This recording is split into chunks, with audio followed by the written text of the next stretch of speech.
Welcome to Pickwick Monthly.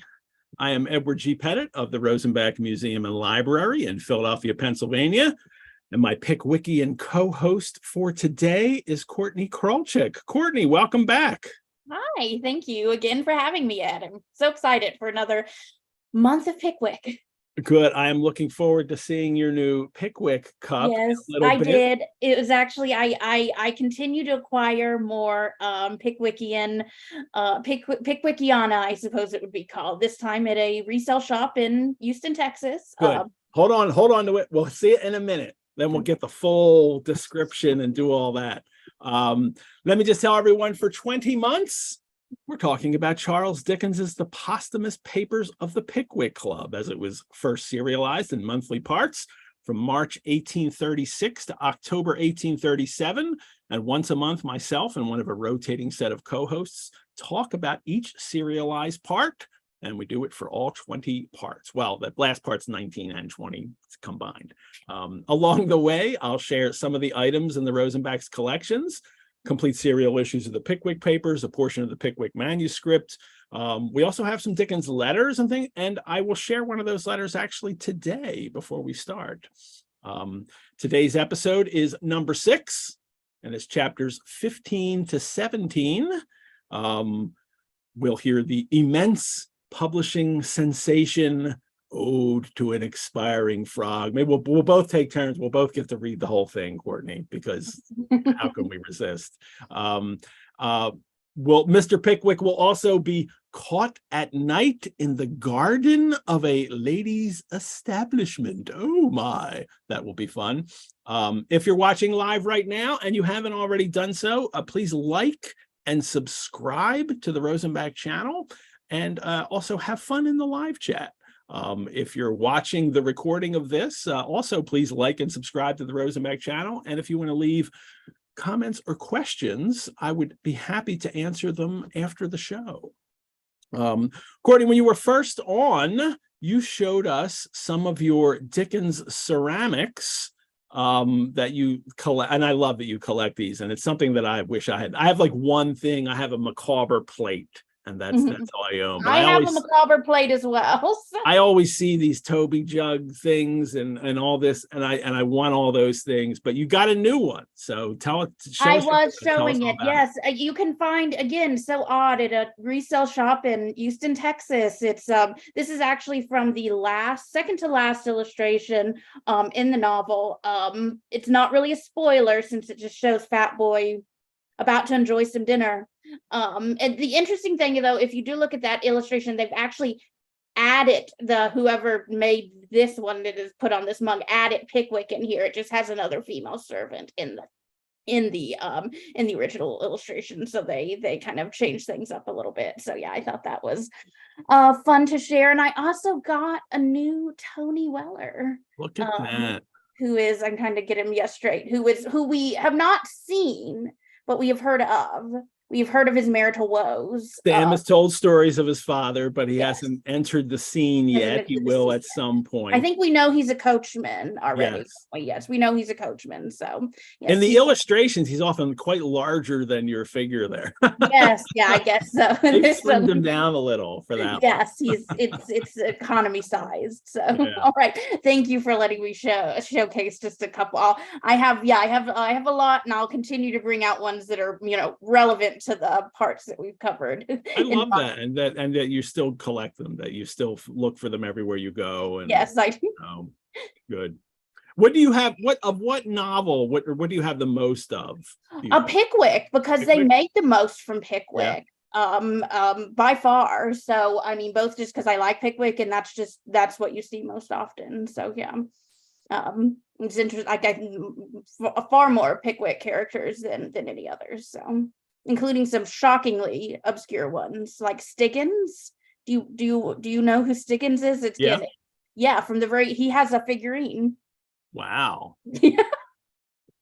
There's so many odd characters. Well, and we talked about this because some characters used to be very famous from some of the novels, like Dolly Varden from, you know, from Fairy Gamp was Judge. extraordinarily popular for Martin Chuzzlewit, which is a novel nobody really talks. Both of those, Gamp, Chuzzlewit and Barnaby Rudge, are novels nobody really talks about that much money. Yeah, I can't remember now. Who was Dickens from? Now I'm not remembering. He's at Pickwick. He's at the very end. He's at the very end. Yeah. We have a Stiggins in our Pickwick club too. We do. He's at the very end, so I won't give any more details about him, but he is in the novel. But just to show you, as a person who's read the novel before, you don't remember. I'll show a little bit at our mid-break today, because the cigarette cards sometimes have odd characters too. Like, that was a famous character then, and they do. So I'm going to share some of those a little bit later, because we had a question about Kid, about Joseph Clayton Clark, who did later Dickens illustrations. I have also been reading. This ties in, everybody, don't worry. I know I like to talk about Walter Scott every now and then, but this really does tie in, because I'm reading Rob Roy by Walter Scott, because I'm slowly reading all the Waverley novels, and I'm up to Rob Roy and 1817. And there's a character, he's a servant, Andrew Fairservice, and it's a very, Dickensian kind of name, right? I think Dickens, there's more nods to Scott in Dickens than we realize. But then again, there's nods in all 19th century novels to Scott in some way or other. But I'm reading Rob Roy, and there's a Wellerism, and not just one, but there's two Wellerisms in the same chapter. It's towards the end of it's the last chapter of volume 2. It's chapter 27, and they're going to Frank Osbaldeston, who's the main character, has the servant Andrew Fairservice, and they're going to go up into the Highlands. And Andrew Fairservice talks in this Scottish accent the whole time. I need the glossary in the back. I need the notes to figure out what he's saying half the time. But this was obviously a Wellerism as soon as I came across it, and I'll explain what it means after I say it. But it is, "O'er money maesters, as the paddock said to the harrow when every tooth gave her a tig." O'er money maesters, as the paddock said to the harrow when every tooth gave her a tig. And it is, o'er money maesters is too many masters, like over many masters, too many masters. A paddock is like the field that you would, plow or, but the harrow is one of those tilling things it's not a plow, but it's a long thing that has like the wheels with all the little teeth on it that goes and, pushes in the earth and churns up the earth. So it's too many masters, as the field said to the harrow when every tooth, the tines on it, pulled up the earth, gave her a tig, gave her a tug. It's clearly not funny once you have to have all the language explained to it. But I was so excited to find a Wellerism. And it's before Dickens. I mean, Dickens doesn't invent Wellerisms. We know that they're called Wellerisms now. Dickens didn't invent this kind of formulaic joke, the pattern of it. And it does make me wonder if because people have thought, where did Dickens get it from? Did he get it from the stage? He may have actually got it from Scott. That wouldn't be unusual if he pulled it out of Scott. I don't know if it occurs in any other novels yet, or if it had in previous novels and I hadn't noticed it. There's another one at the end of this chapter, and there's "Sma sorrow at our parting, as the old mare said to the broken cart." Small sorrow at our parting, as the old mare, the horse, said to the broken cart. That sounds like one that I think even Sam would have said. So that's like a perfect Sam Weller. It's a perfect Sam Wellerism, is what that one is. And I was very excited to find those in a book that I'm just reading while we're doing Pickwick, to come across a Wellerism. If anybody ever comes across a Wellerism watching this show, please write to me or put it in the comments. I would love to know, so I have that whole dictionary of them, but it's, I find that dictionary of Wellerisms that I have not that great. And actually my Scott ones aren't in there. So I don't know if, how accurate it really is. I've also been going through the Dickensian archives we have at the Rosenbach. And not only do we have more Pickwick manuscript than I realized, because we had some also in a file that's in with the letters, but we have, I came across a letter that, well, there's some also Robert Buss, there's a Robert Buss illustration that I want to share, but I'm doing a little more research and I'll share that in a later episode.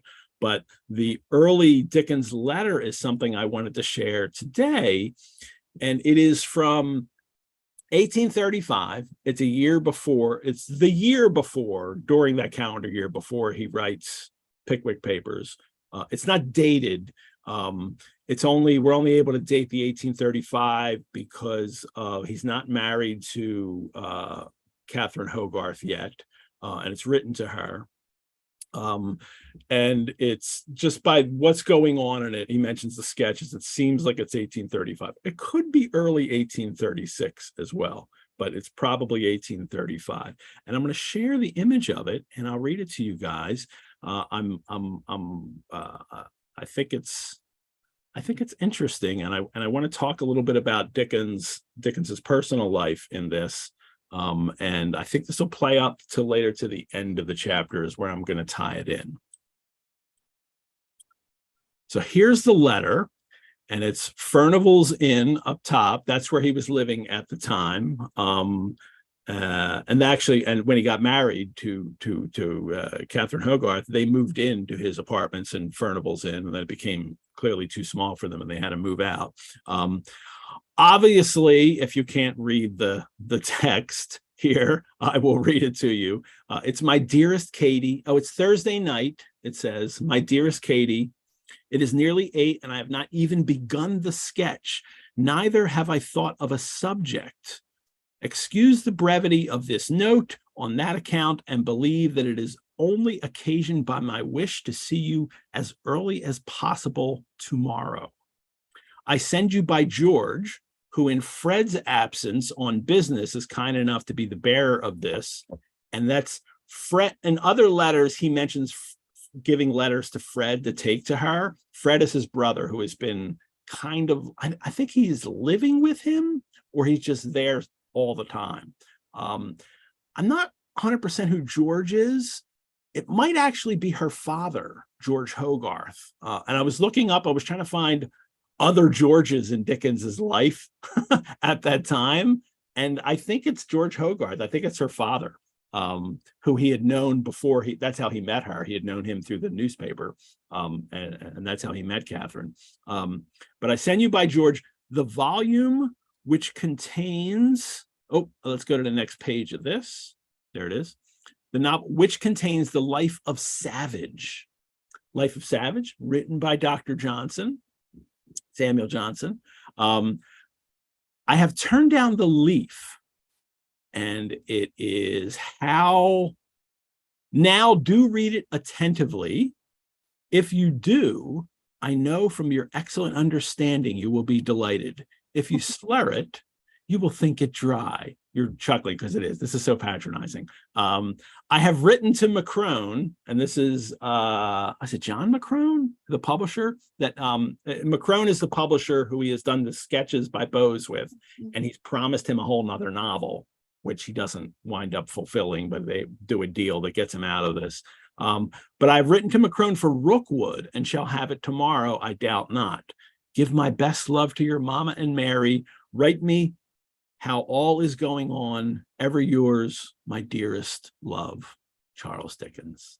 With the flourish under his name, which grows over time. This is like the Dickens in his 20s flourish. And Courtney knows like how broad this flourish gets as his life goes on. I was going to get a tattoo of one of those flourishes. Ooh, that would be nice. I ended up just getting initials instead. Yeah. One of the ways we can date this in a sense is that he has just, in 1835, he meets William Harrison Ainsworth, who is a very popular author at the time of historical novels, and Rookwood is one of Ainsworth's. And I think that probably is the way you can date this at 35, that he's met Ainsworth and he's real excited, and now he wants to read all of Ainsworth's work.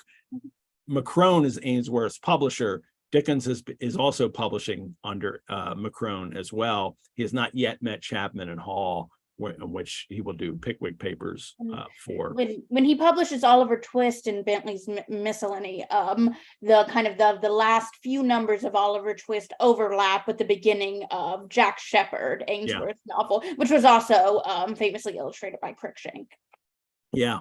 I love the tenderness of this, and yet I cannot help but notice the patronizing attitude that, like, he's trying to educate Katie as well. And he's not just trying to educate her. He's not just saying, like, hey, you might like this work by Dr. Johnson about, the life of Savage, Richard Savage. It's a great, actually, little bio that everyone should read, because it's one of those works that kind of begins to create what we now think of as biography that Johnson had done. But anyway, that's a great story. Richard Savage and Johnson. But he's also trying to guide her in how she reads it, and that whole, like, don't slur it, like, I guess, like, read it too quickly. Skim it, maybe skim would be the or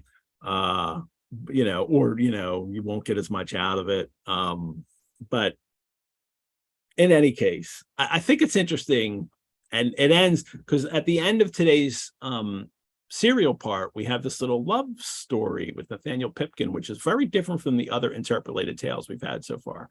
And I wanted to bring this up because I think maybe Dickens's relationship with Kate has a bearing on that interpolated tale as we have it. So I wanted to share that. And I'll stop the share here. And as we go along, I'll share other things that we have in the Rosenbach's collection. Good.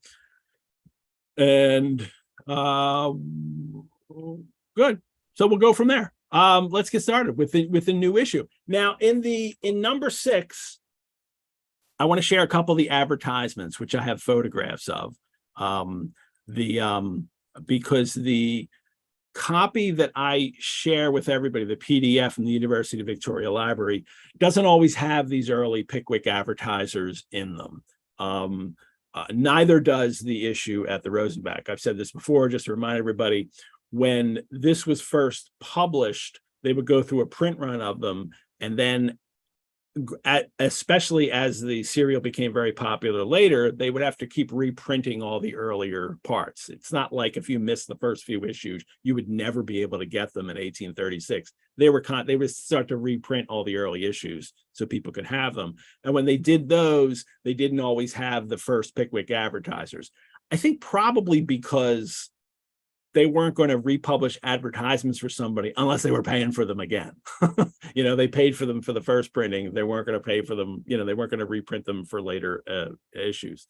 But I have in my Easton Press facsimile edition, they have done all the printings from the very first printing of each one. So I have all the early ones. And in this, we have in the Pickwick Advertiser, first there's this one. And I found this interesting, Courtney, because it is, among other advertisements for books here, this family manual and servant's guide, a very useful little work, which will at once serve as a cookery book, a guide for every description of servants, and a valuable assistant to the head of every family. Excellent suggestions on the self-improvement of house servants. It's available at the Arcana of Science for 1836. What I find fascinating about this, Courtney, is that in this culture, this British culture that they're in, it's very stratified. It's a very class-based system. Yet, because of that, I think in the past, like 100 years previously, nobody needs a manual for servants because they, like the people that could have all those servants in the house, they already know how to operate them. Like their family has always had them because that's the class that they're in. But now with all this class mobility and people able to move up through the middle, this kind of creation of the middle class and how it's, burgeoning, people know people need to know the differences and how to manage, different varies of butlers and different kinds of maids and all this stuff, right? I mean, this is and you kind of see that like even in the language of the advertise. I just find it interesting, the excellent suggestions on the self-improvement of house servants. I mean, obviously that's a very patronizing thing as well, but yes, the idea that kind of that you're not improving the servants there, you're giving them suggestions, they're improving themselves, they're doing something for the self, they're shaping the self in some way. That it's the self-improvement age. I mean, it's that book. What's the famous Samuel Smiles book about self-improvement? It becomes like the first self-help book. Yeah, that's the first. That's where it comes from. I forget the title, but I remember his name is Smiles. And this is, this is people are, Dickens himself, his grandparents were servants to a big family, and his mother's, I think, parents were servants to a high family, and now Dickens himself becomes somebody who, meets the Queen, and it's such a change within 2 generations of his own family. I mean, of course, his father's in debtor's prison, and is not, Dickens himself doesn't grow up in any kind of exalted status, but especially by the 19th century, money is starting to play a role in your class status, and here it is, Dickens. We'll go through all that. A couple of the other advertisements, I just think this is funny. Number one, well, this is for shooting jackets, and the picture of the man here attired in his hunting gear.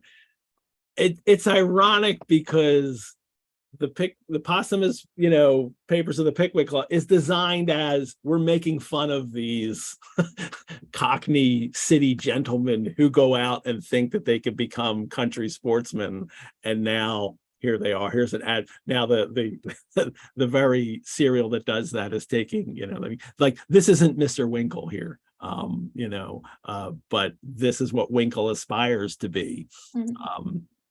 Noblemen and gentlemen desirous of first-rate clever. What nobleman is buying? No, yeah. He's not happening, right?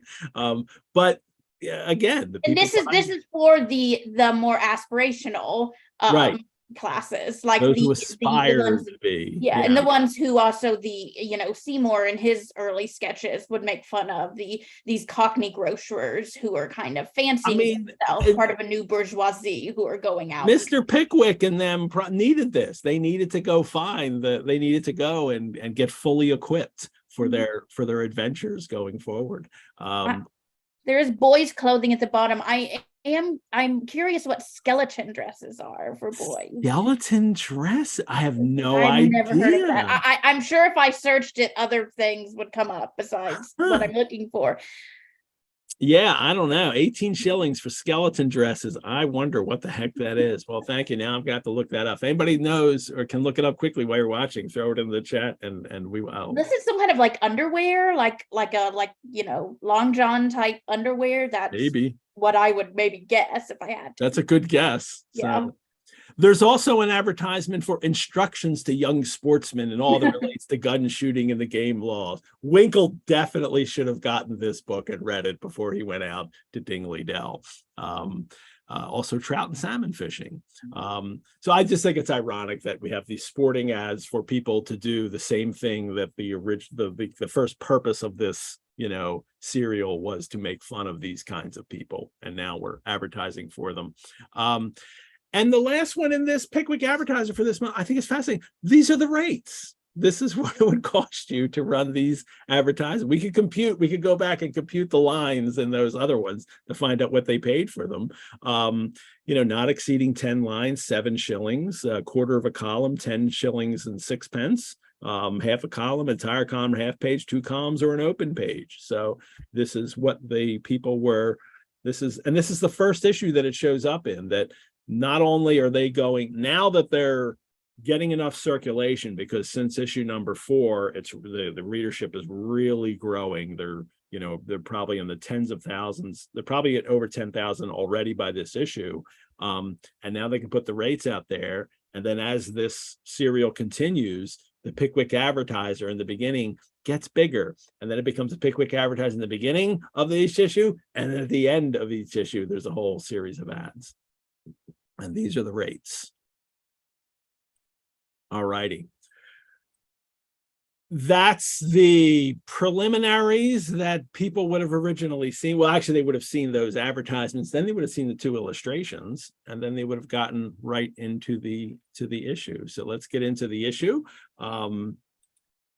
First, a reminder of where we are in this book. In last month, and I need this. It's funny because as I'm prepping for each show, Courtney, I keep thinking like, oh no, that was last month. Oh no, I just read that. That's this month. And I have to like keep remembering like real. And I look at the thing, I'm like, really? That was last month? That seems so long ago. But this is how people read them originally. Last month, Mrs. Bardell fainted and Mr. Pickwick caught her and was seen by his friends. And that'll come to bear finally next month. There she is. Mrs. Bardell, yes. Thank you for showing her. She will be in 2 months when I think Jake Romano is on. Or is she next month? No, next month. Next month she's on when James Armstrong is on. We'll talk about the aftermath of that fainting. Sam Weller was hired. We have the Eaton Swill election. That was all last month. And the Bagman's tale about Tom Smart and the queer chair. So that's where we are. Let's begin this month. Chapter 15. And I love the long title. Do you have the long title handy to read there? Yes, I do. In which is given a faithful portraiture of 2 distinguished persons and an accurate description of a public breakfast in their house and grounds, which public breakfast leads to the recognition of an old acquaintance and the commencement of another chapter. That is great. Oh, somebody has come up in the Fairchild. Jody came up with this. Fairchild Dictionary of Fashion defines a skeleton suit as a boy's suit worn from 1790 to 1830, consisting of a short, tight jacket and ankle-length trousers buttoned to the jacket at the waist. So it's just a tight little outfit for boys. As all suits are now. Like we've got this new fad, everything's tight now. But yeah, a short, tight jacket and ankle-length trousers buttoned to the jacket. That sounds exactly like suits I see men wearing now in our year of 2023 when we're making this. So thank you, Jody. It's not underwear at all. Not underwear at all. It sound like skeleton suit. It just means that it's really tight, like right on the skeleton. Like Tupman's brigand costume. Yeah. Okay.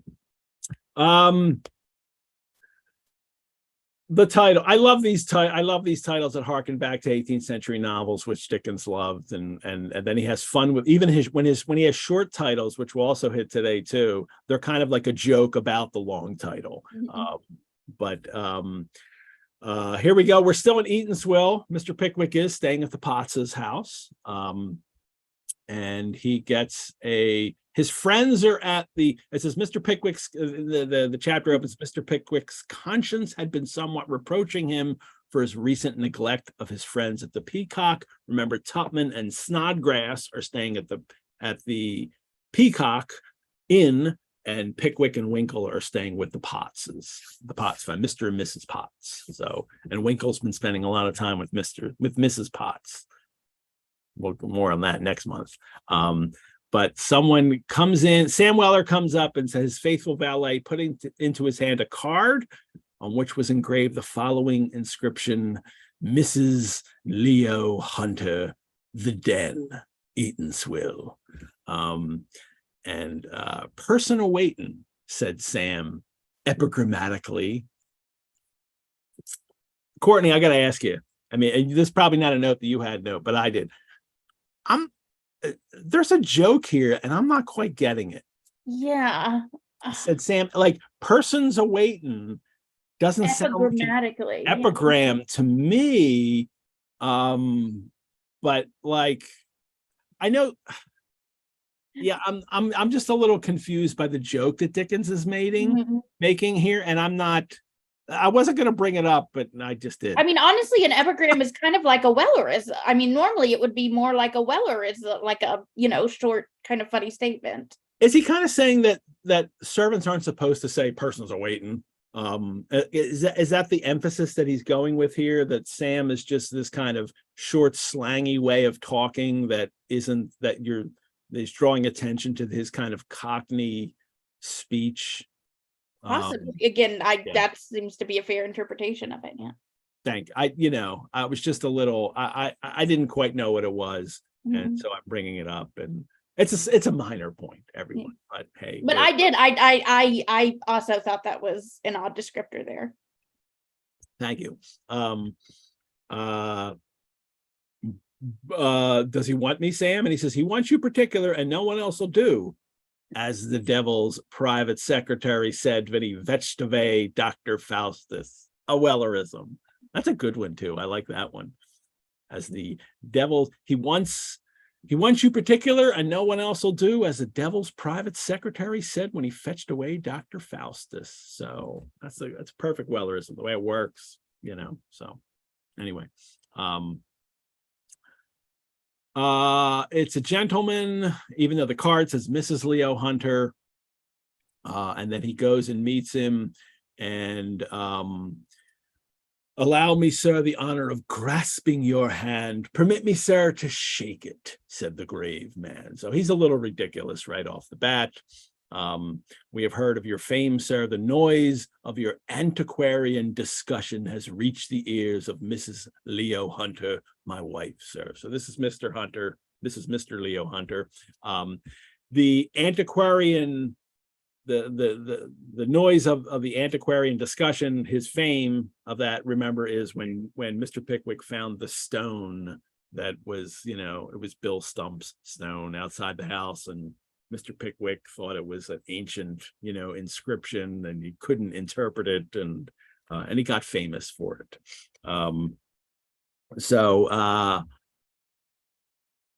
And Mrs. Leo Hunter is proud to number among her acquaintance all those who have rendered themselves celebrated by their works and talents. So Mrs. Leo Hunter's claim to fame, Courtney, I think, is because she knows celebrities, right? Like she's famous because she knows famous people. Yeah, or she's kind of like a wannabe salon hostess. Yes. Yeah. And we definitely have that going on, but there's this whole, thing that goes on here too about this whole movement of the lionizing and okay, yeah, right. I mean that's something that happens in the 19th century because there's a change in the way people view celebrity in the 19th century, as we saw with what happens with Byron and what actually happens with Dickens as well. And this is a little different. The way people treat the famous in society in England and America too at the time. But there's also that idea of lionizing that people are treated as, and Dickens went through this when he was in America too. This kind of, you're people treating him as if he's something special, and he just wrote some books, and no other author in the history of literature, whatever, was ever treated that way by people. But this is what she does. She holds these breakfasts. We give a public breakfast, a fete champêtre, and her party's fancy because she gives it a French name. And then he also says that they are feasts of reason, sir, and flows of soul, as somebody who wrote a sonnet to Mrs. Leo Hunter on her breakfasts feelingly and originally observed. First, I wish we had that sonnet about her breakfasts. But that's actually, which I discovered in my One Penguin edition of this, it's actually a reference to an Alexander Pope poem, one of his satires imitating Horace. And it's just those two terms are in it: feasts of reason and flows of soul. Pope in the 18th century was a well-known, satirist of everybody, and also the most well-known poet of his time that everyone read. I wondered if Dickens read much Pope. I mean, I'm sure he read Alexander Pope, but I've never come across a Pope reference to Dickens before. Have you? I don't think so. Like, he's not like Dickens loves the 18th century novelists, but he doesn't seem to care about Pope. I know. I mean, it almost could be kind of maybe one of those, like, just something that's kind of epigrammatically passed down rather than an actual like detailed knowledge of Pope's works. So, but he pulls out two lines or two phrases right from Pope that, feasts of reason, flows of soul are right. I did look it up, and I was going to read some of it, but it's so densely referential that it's meaningless to us now. I mean, Pope is really writing up to the minute, current event satire in his poems sometimes, and frequently in his satires especially. But that's interesting. They're, another author that Dickens might be pulling from in creating. Mrs. Leo Hunter, all her acquaintances are celebrated for their works and talents. It is her ambition, sir, to have no other acquaintance. So this is her, as you said, Courtney, this is what she does. She brings the famous people to her, what she's known for. But she is also, and he wants Dickens, and he wants Pickwick to bring his friends, because Snodgrass especially is a poet. And then we have this Mrs. Leo Hunter, sir, dotes on poetry, sir. She adores it. I may say that her whole soul and mind are wound up and entwined with it. She has produced some delightful pieces herself, sir. You may have met with her. Ode to an Expiring Frog, sir. I don't think I have, said Mr. Pickwick. You astonish me, sir. It created an immense sensation. It was signed with an L and 8 stars. And appeared originally in a ladies' magazine. And we have 2 verses of it that Mr. Leo Hunter shares. And it's a shame we don't have the whole, ode, right? Courtney, why don't you? Well, I'll go for it. Do both verses here. Okay. Can I view thee panting, lying on thy stomach without sighing? Can I unmoved see thee dying on a log, expiring frog? Say, have fiends in shape of boys with wild halloo and brutal noise hunted thee for marshy joys with a dog, expiring frog? A brilliant. Move over, Keats. I tell you, I cannot imagine a greater poem coming out of the 19th century. So,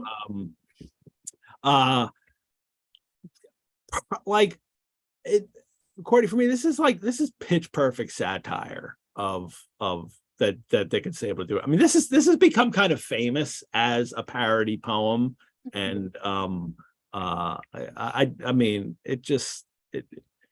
it works for it. It is perfectly. It perfectly illustrates bad poetry, but in a way that I have to keep hearing it.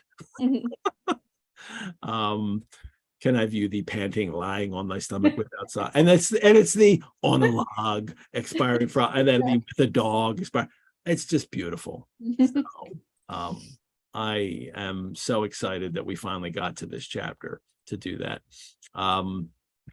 Well, and we'll do it again later. Later when they're at the party, she does it, but then they don't. It's not in the text, and I'm like so sorry that he didn't write more of it. And I know more of it there. We'll read it again then later. Anyway, I'll read it then later. But Mr. Leo Hunter tells Pickwick, "Don't worry, she will repeat it in character, sir, tomorrow morning in character as Minerva." But I forgot, it's a fancy dress déjeuner. So no more French, so we know it's fancy.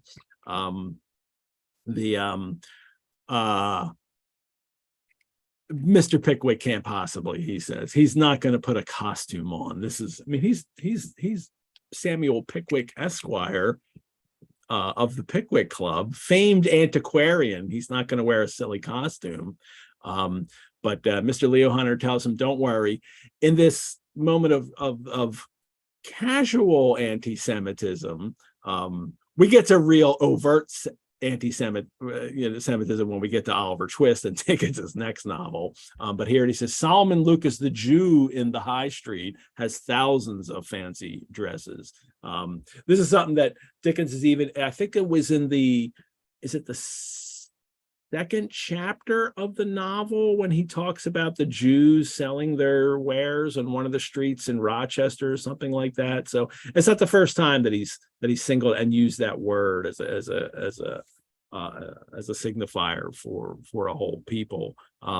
That shows, I mean, Dickens has this kind of, just as and I say casual anti-Semitism because it is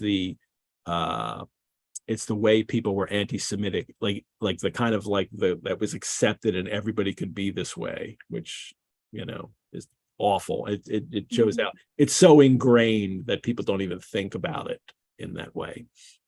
But that's where he can go get costumes. But of course, Mr. Pickwick doesn't have to. He says, Mr. Leo Hunter says, a gentleman of your celebrity in his own costume rather than in an assumed one will be fine. So, which also kind of is Mr. Pickwick wearing, are his clothes kind of a costume?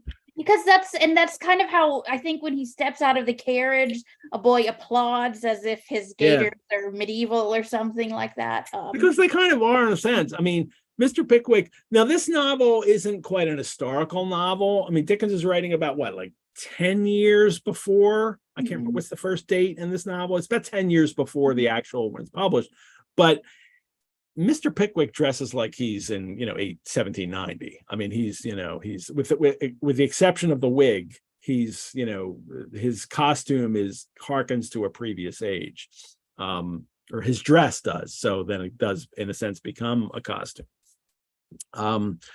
Well, Mr. Pickwick tells his friends that they're all going to go. Apparently, the Potts have already been invited. Mrs. Pott is going to go as Apollo.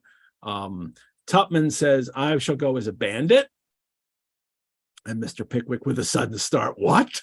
And he says, you can't go as in a green velvet jacket with a 2-inch tail and and tights. And he says, you are too old, sir. Too old? Exclaimed Mr. Tupman. You are too fat, sir. That's 2 good reasons. And Mr. Pickwick gives him, both of which he would have accepted himself, that he is too old and too fat to dress up in a costume, especially as the bandit. Tupman, of course, takes umbrage at this. You have called me old. I have, said Mr. Pickwick, and fat. I reiterate the charge. That's Mr. Pickwick. And a fellow. So you are. So he's also called him a fellow. And they have this conflict. And Dickens loves to put Mr. Pickwick in these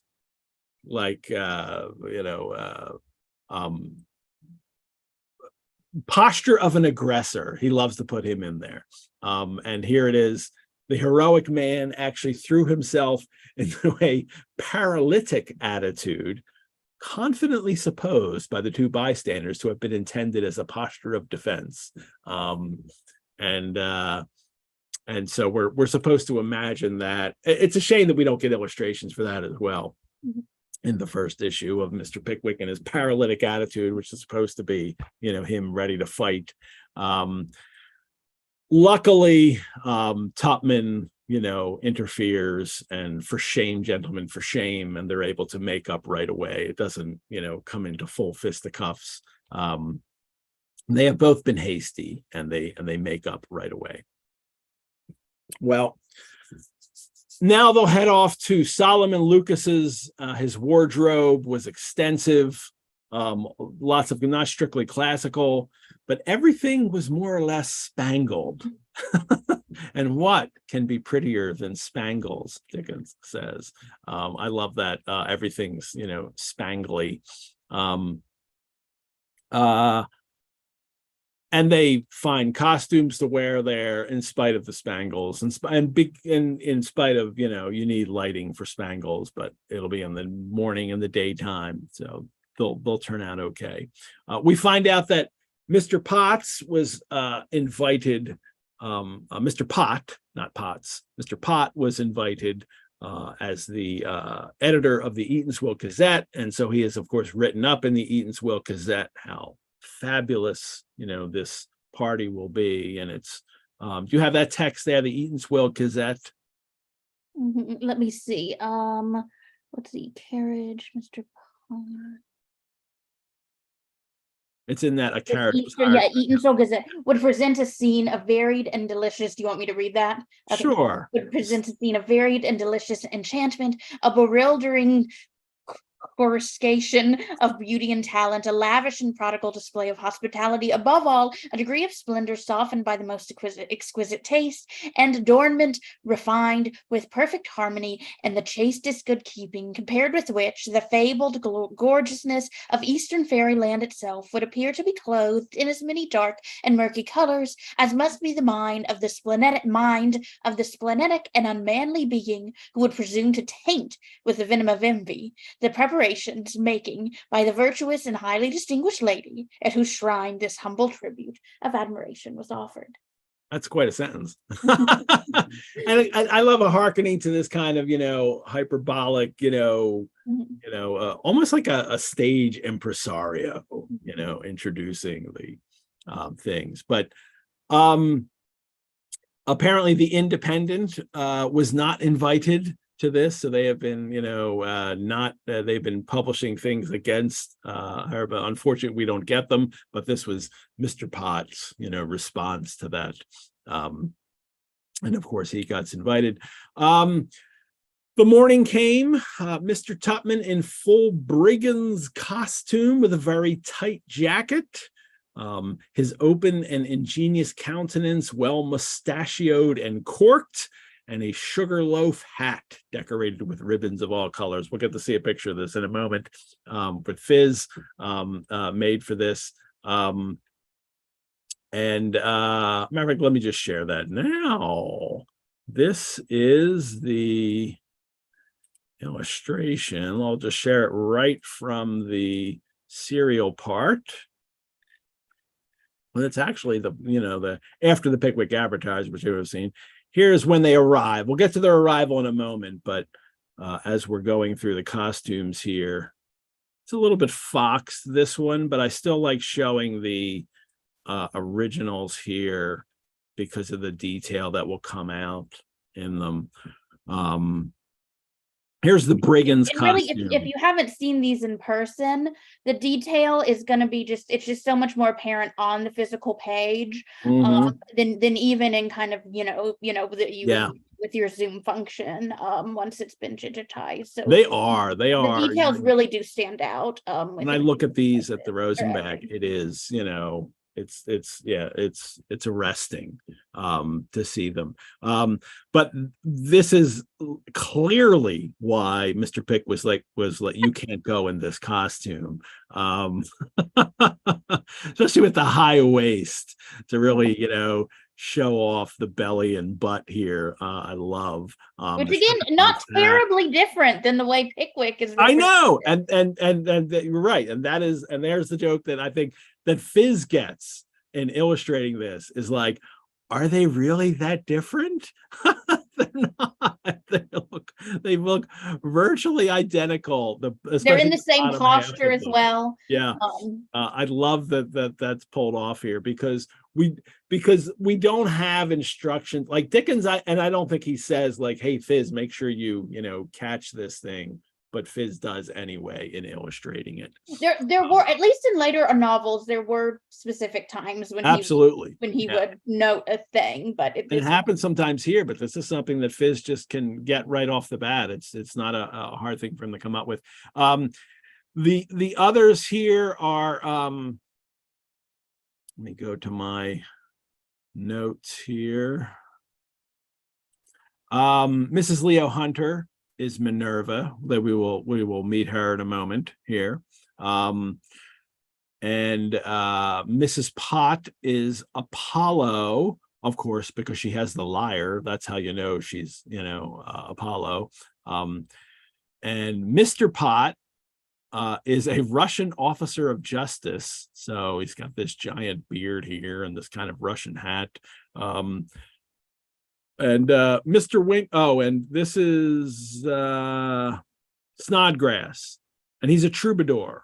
And this is the way Solomon Luke is like, oh, that's why you wear this, this ancient helmet here. And of course you're a troubadour. Everybody knows that. I don't know. Do they? But Winkle is supposed to be a sportsman, which is what he is supposed to be anyway. And then the text says Winkle looks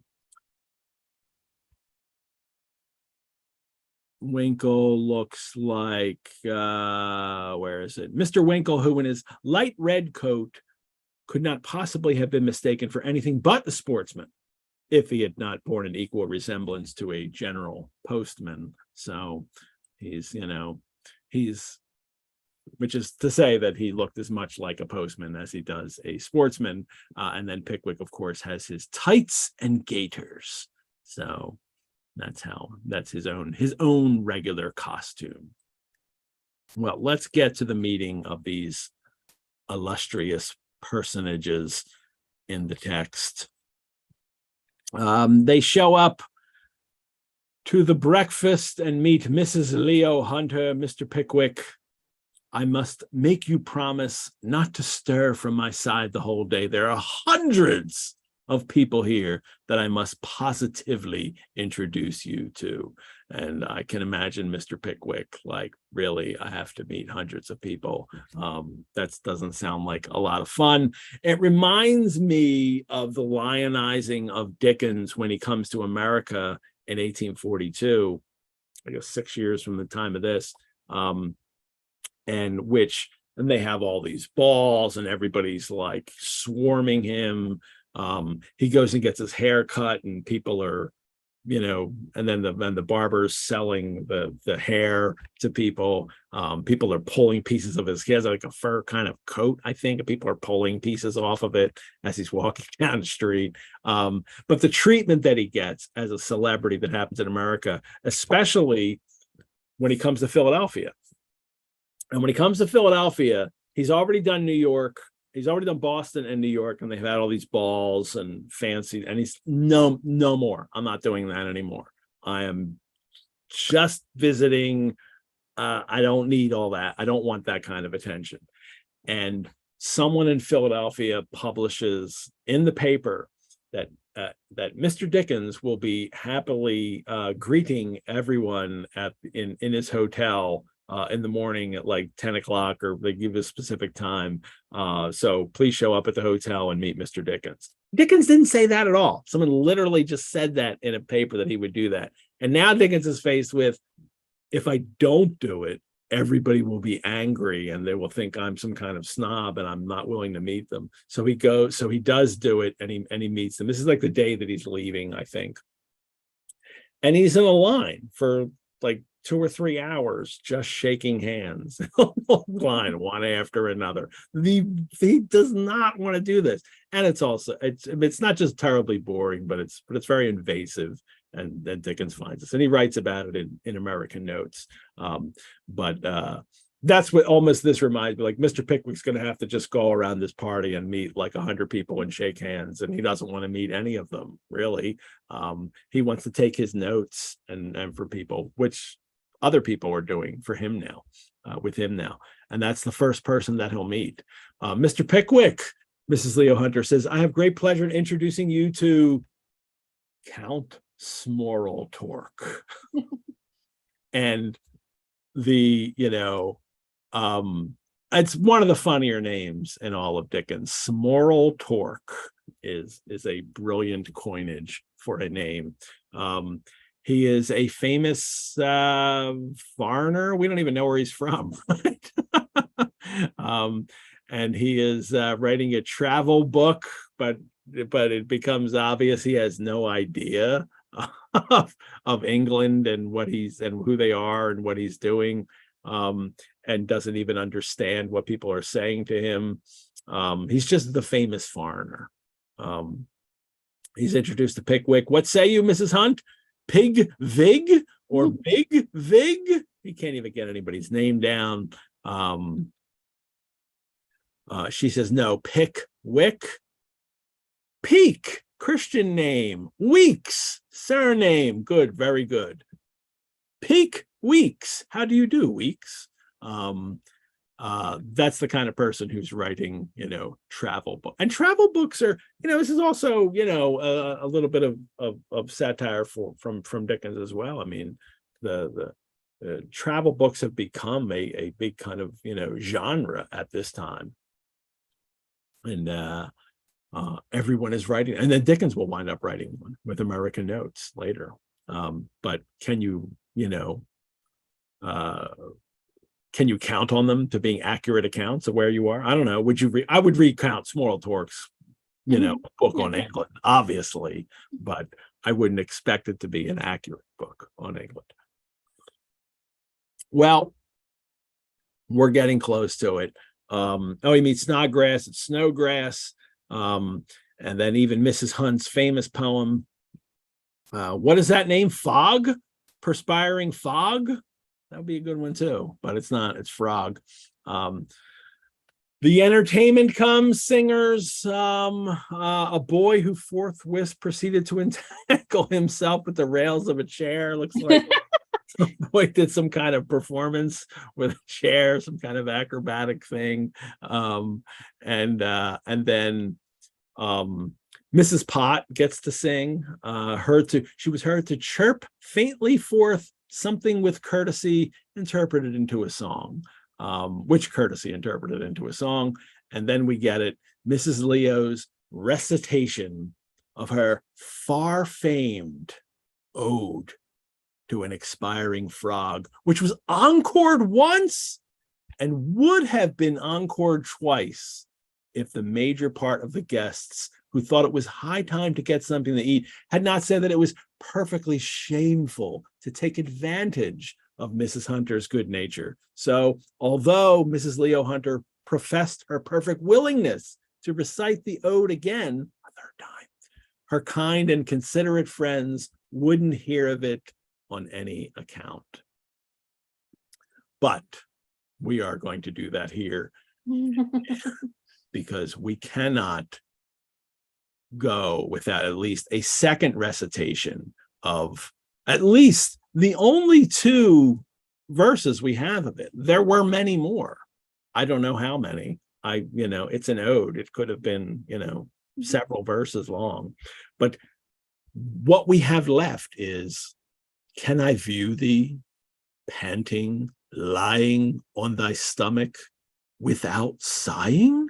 Can I, unmoved, see thee dying on a log, expiring frog? Say, have friends in shape of boys, with wild halloo and brutal noise, hunted thee from marshy joys with a dog, expiring frog?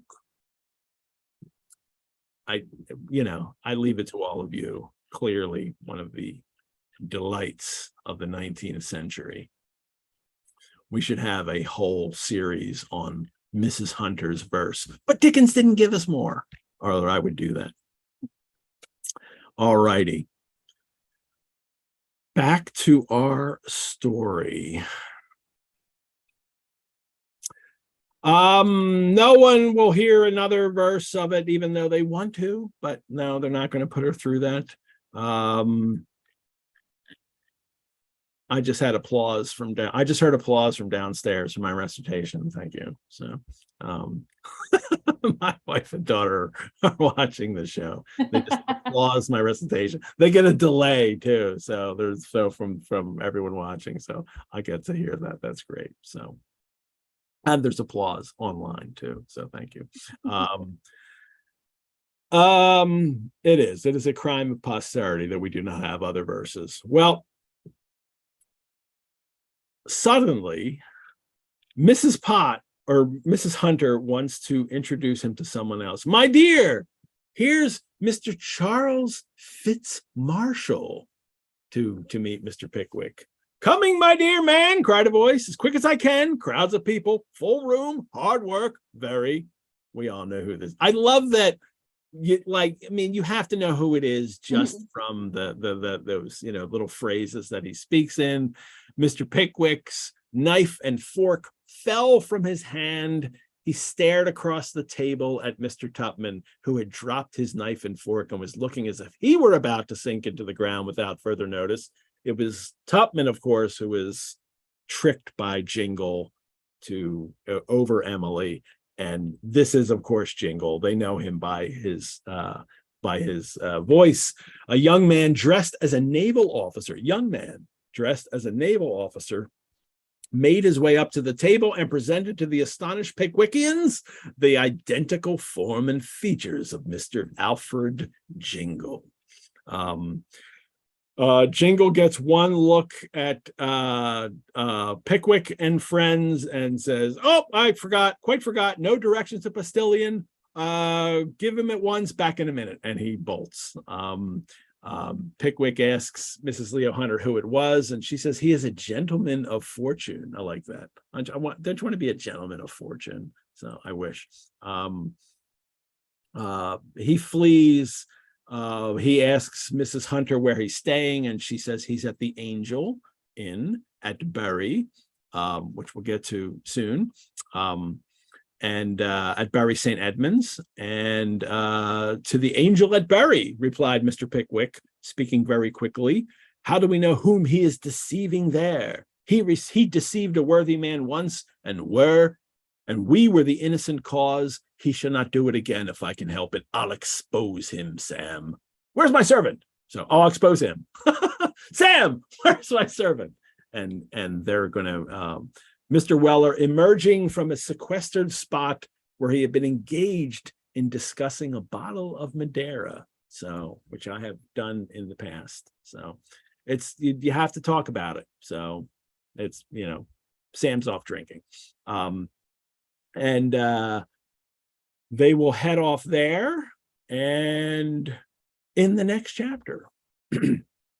But before I get to that chapter, let me take a moment to thank all of you for watching this episode. As a nonprofit organization, the Rosenbach Museum and Library depends on the generosity of friends and supporters like you to keep programs free and accessible to hundreds of fellow Dickens lovers worldwide. And so we appreciate any contributions you can make.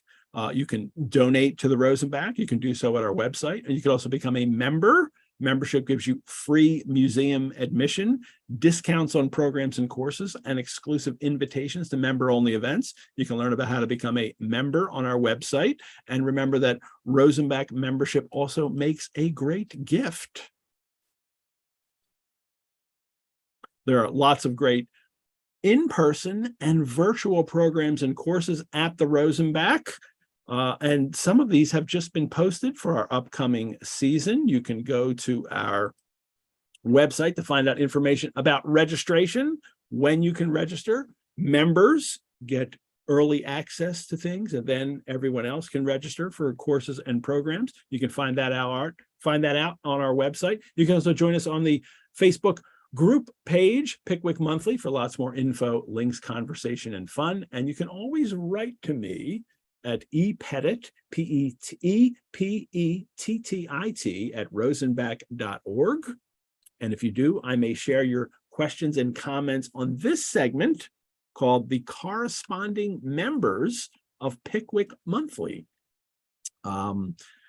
Courtney, since you were on, I've started this because so many people have been writing to me. So I need to acknowledge them and read part of the letters, and sometimes just questions. And we have a question here that I'm going to ask you. Maybe you know something about.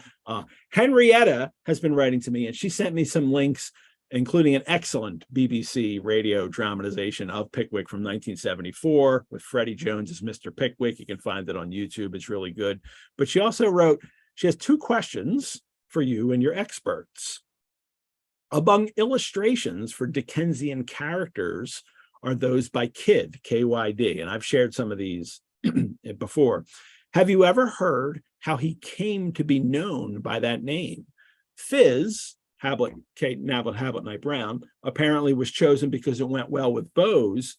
I have heard no explanation for Kidd, although nom de plumes were not, indeed are not, uncommon, and he worked with other writers.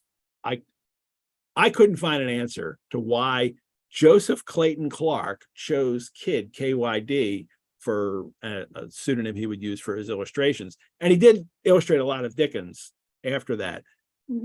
It almost seems as if he's trying to do the same thing with Fizz was due to match with Bose, but he was also working with doing all kinds of other things. Do you know anything? I don't know. I'm more familiar with Dickens' original illustrators than with Kidd later on.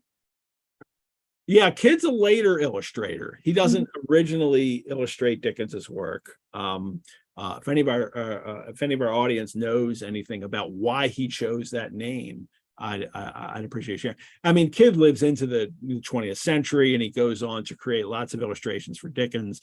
I've shared some in the past, and here's a couple that I know I shared the jingle when we first met him, but here it is again. This is his Alfred jingle, which is quite good.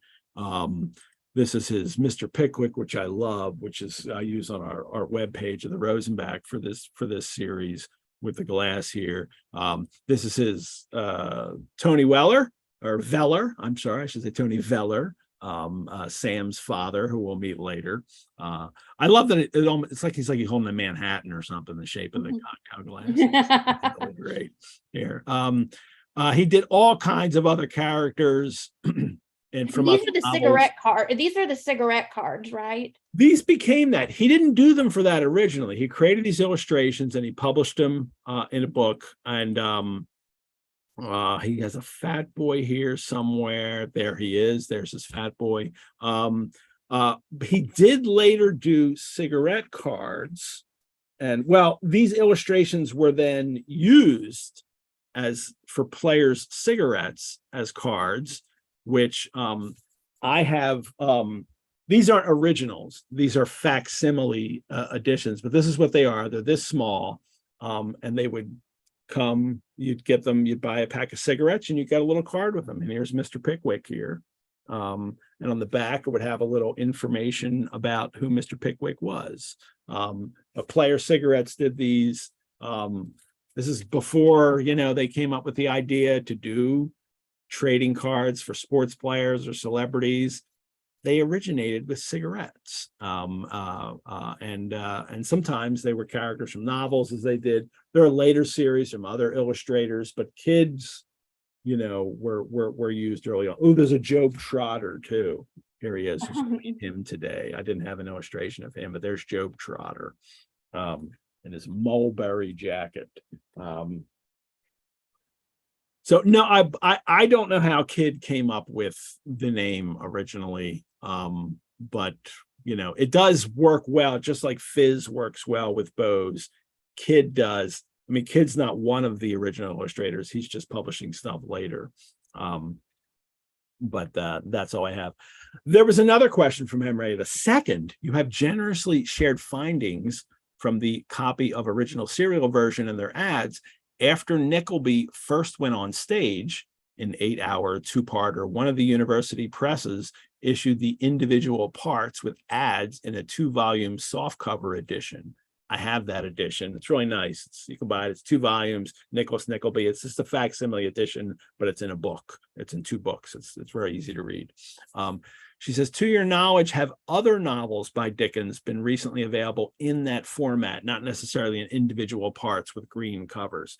And I don't know of any. As far as I know, it's only that Nickleby version that you can find that is an actual facsimile with all the advertisements and serial parts published in a book. Courtney, do you know of any? No, I don't know of anything. Anything else? I think that's it. But if somebody knows otherwise, please let me know. I would love to have other facsimile editions, like with the Pickwick Papers, and it's because it was his first and so famous. There was a facsimile edition from the 1930s, I think it is, and I have that. But they don't do the original they don't do the original advertisements in them, and they actually don't even do the original typeface, which I don't like. They're not really facsimiles. They just look like they're facsimile. Like the cover is the same. But this Easton Press one that I had, which came out in the 80s, is 100%, as facsimile as it gets. They do the first printings for each issue. And the Nickleby is the only one that I know that was published in book form, that you can still find used copies of, and they're not that difficult to find. Then Henrietta writes, first, since Dickens is newlywed, I find his observations on marriage, married women, and courtship of interest. He might have had greater affinity initially toward bachelor Pickwick, but author himself seems to be waking up to the reality and responsibilities.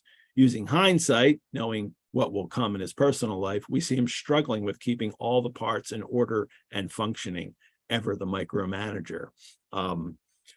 I agree, Henrietta, and actually I see that in that letter that he's writing to Catherine Hogarth before he's even married. He's already trying to micromanage her life by with her reading. And then especially I noticed in the part that we read for today, there's also like an anxiety about like henpecked husbands and kind of female dominance. I think we actually have two of them. I think in the previous part, when Mr. and Miss Pot are introduced, she's introduced as kind of the a shrewish wife, and obviously she's off gallivanting about with a Winkle, and then I don't think it's as prominent, but when the idea that Mr. like, why put that when Mr. Hunter comes that he gives his wife's card instead of his. So she seems to be the one leading in that relationship. They do, and then of course the story we get to at the end where the two women lock them in the closet and stuff. Well, we'll get to that there. That little love story, we'll talk about that then. But that when we even skipped over one of the jokes that happens when they go to the party, and Mrs. Pot kind of brushing off her husband and asserting her role right at the start of it. I think all that has a bearing on how Dickens is putting together this first great work of fiction that he has created is his personal life and his brand new marriage, and how he's himself navigating marriage and a relationship with a woman.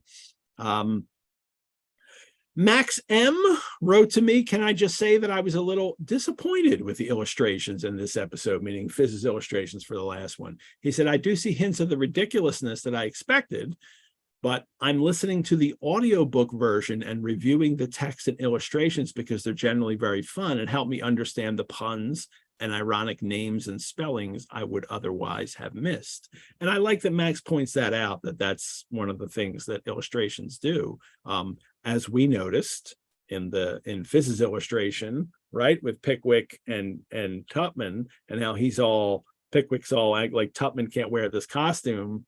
Well, you look like virtually the same, Mr. Pickwick, in your regular clothes, not even a costume. And that kind of brings that joke out in the text. But Max went looking for other illustrations, and he shared an edition of Pickwick that he found that had some gorgeous full color illustrations by Frank Reynolds. And I have one of those that I'll share here. Frank Reynolds, that's a character in the comedy show It's Always Sunny in Philadelphia. Oh, it's interesting. Yeah. Well, there was Danny DeVito's character. There's another Frank Reynolds out there. I don't think he does charming 20th century Dickens. Well, this Frank Reynolds did these gorgeous, painting illustrations for Dickens. Here's the arriving at Leo Hunter's party. This is Mrs. No, this is... No, that's Snodgrass. Snodgrass as the troubadour with the helmet, and Tupman as the bandit, and Mr. Pickwick. Winkle is very much the sportsman in his painting here. And this is Mrs. Pott here, back here with as Apollo with the lyre. I'm assuming this is Mr. Pott, who's supposed to be the Russian here. This kind of hat doesn't really do it as much justice as but it's a beautiful illustration, and you can find all of these actually online.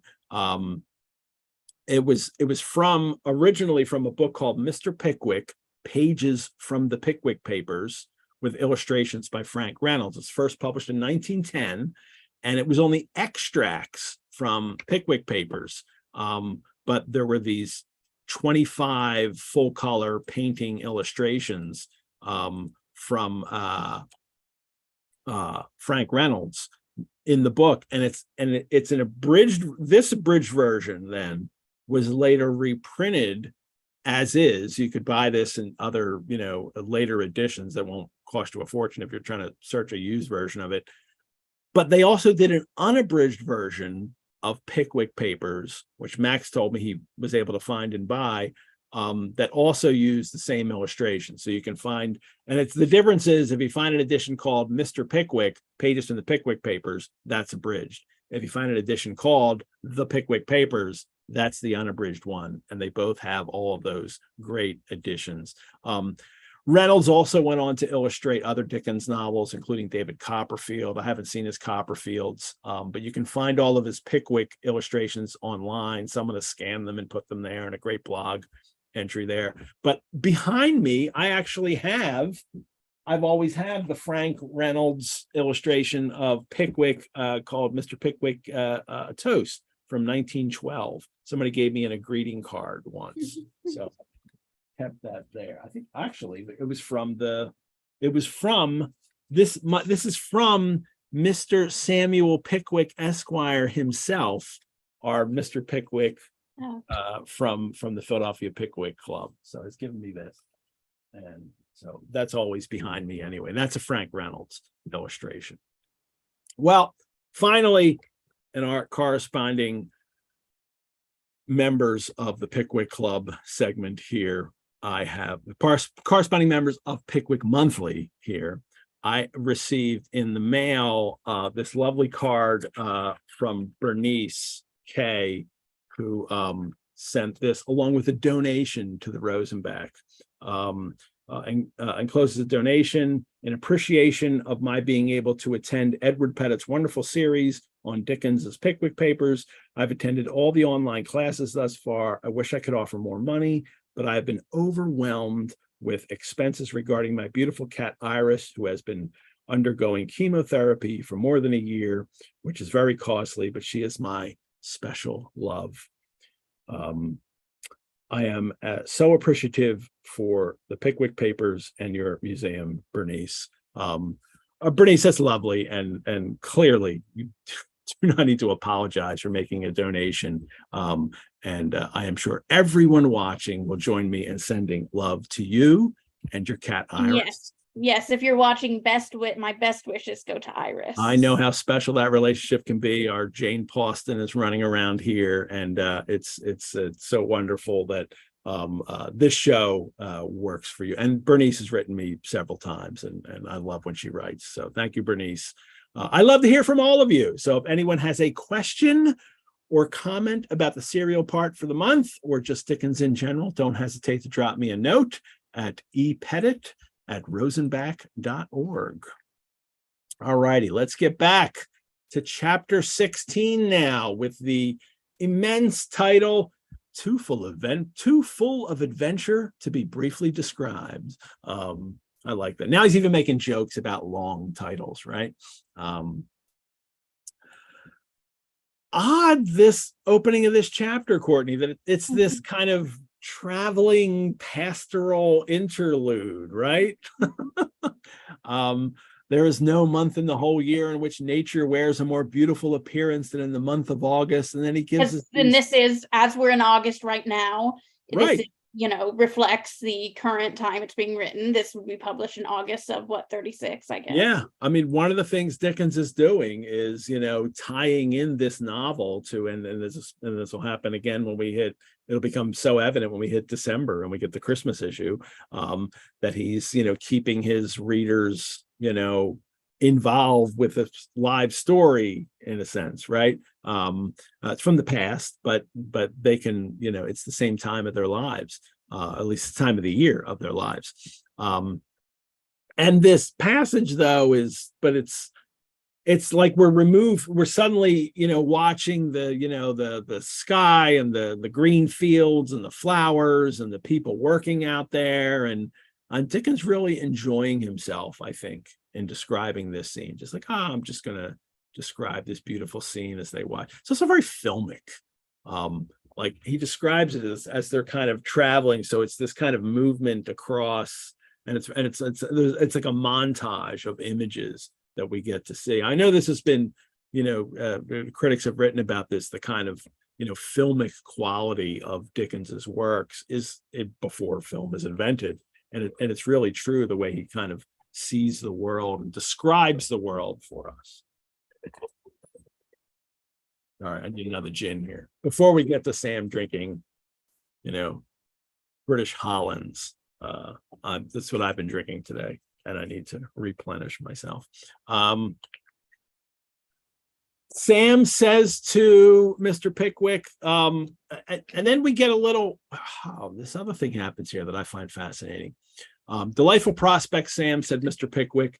Beats the chimney pots, sir, replied replied Mr. Weller, touching his hat. That this kind of, beautiful scenery that they're getting to participate in, because they're city people here, Mr. Pickwick and Sam especially, and now they're out in the countryside. It's a nicer view than you'd get in the city. But then Sam, we get this kind of little history of Sam that is also kind of his ascent in the world, right? I was a carrier's boy at Starton, then a wagoner's, which is a wagoner, if you didn't catch his, dialect there, then a helper, then a boots. Now I'm a gentleman's servant. And then I shall be a gentleman myself one of these days, perhaps with a pipe in my mouth and a summer house in the back garden. Who knows? I shouldn't be surprised for one. Sam thinks that he can go to the top. Now, it's a joke for people, right? People don't expect that the Cockney servant is really ever going to be the gentleman, in the house. But it's actually not far from reality for Dickens. Not everybody. Now, it's not like the great, the dream doesn't happen for everybody, but it does happen for some people. And they're in an age when it could happen. So Pickwick calls him a philosopher for that, which I kind of like. And then Sam has a story about philosophy in his family, which is what my father is very much in that line now. If my mother-in-law blows him up, he whistles. She flies in a passion and breaks his pipe. That would be the worst to break someone's pipe. Come on. He steps out and gets another. Then she screams very loud and falls into hysterics, and he smokes very comfortably till she comes in again. That's philosophy, sir, ain't it? Courtney, you just mentioned this kind of marriage thing going on with Dickens, right? I mean, this kind of fear of the termagant wife. And here's, Dickens maybe possibly afraid of that happening, but this is the way you deal with it, right? You just smoke your pipe. Oh, okay.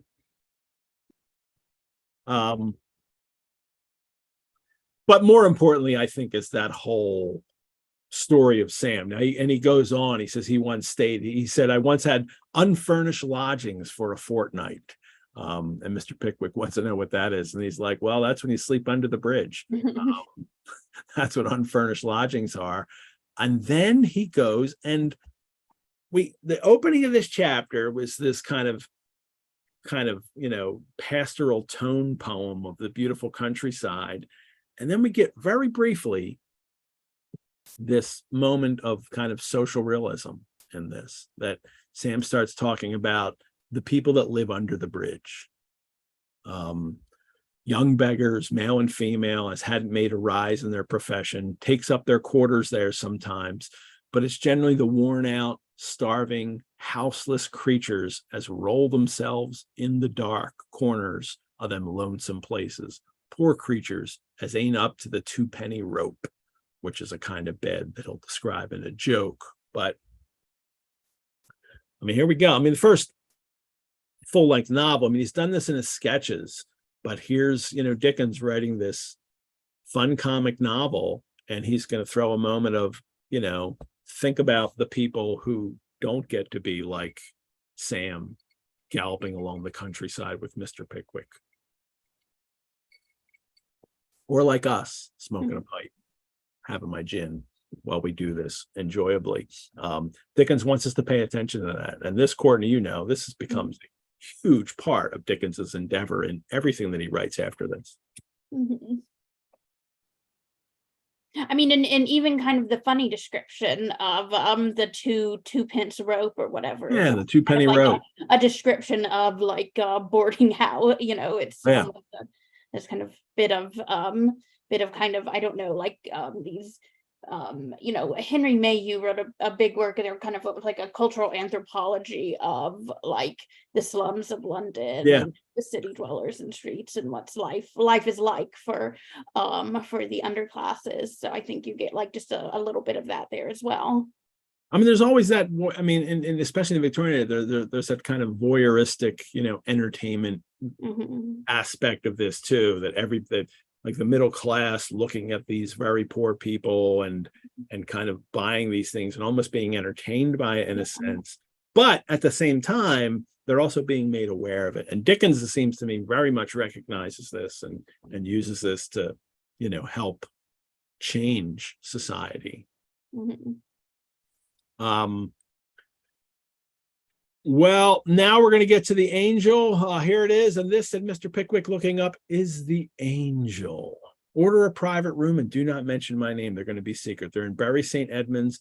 And I'm certain, I had it in my notes, that we may have someone in the audience watching from Bury St. Edmunds today. And of course, in the beginning of the show, Jim wrote, from the good old town of Bury St. Edmunds. So one of our viewers is actually watching from there today, where we are in this story. They get to the Angel, which is still around. You can go stay at the Angel Hotel in Bury St. Edmunds. Have you ever been over there, Courtney? I have not. I have not been to that.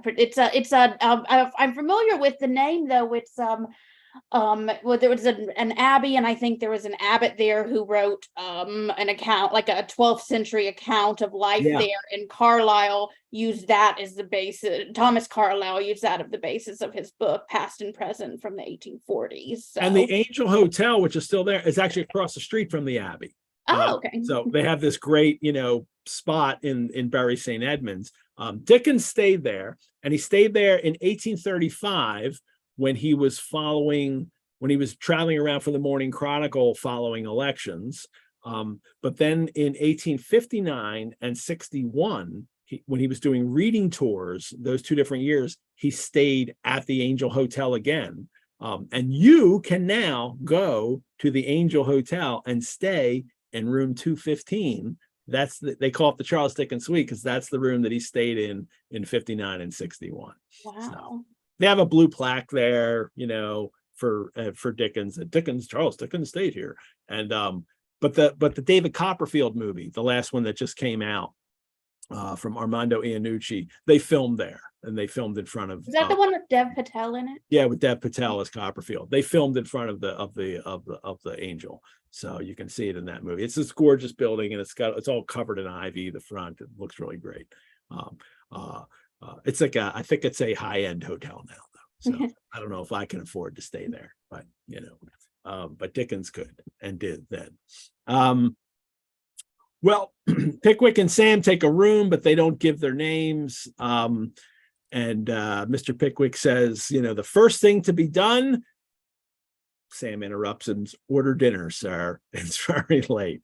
Sam's like, yeah, the first thing to do is we're going to eat. And then he says, and then you're going to go to bed. And we're going to deal with this in the morning. We've been traveling, for a little bit here.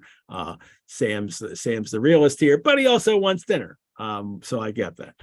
So first dinner, second sleep till morning. And then we get another Wellerism. Why don't you read this one? Let's see. It's the, and if I might advise, sir, said Weller. It's at the end of that paragraph there. Okay, the two, if I might advise. Oh, just read the whole paragraph. Sorry. Yeah, sorry. I'm sorry. I'm trying to find myself on the page here for a second. Hold on.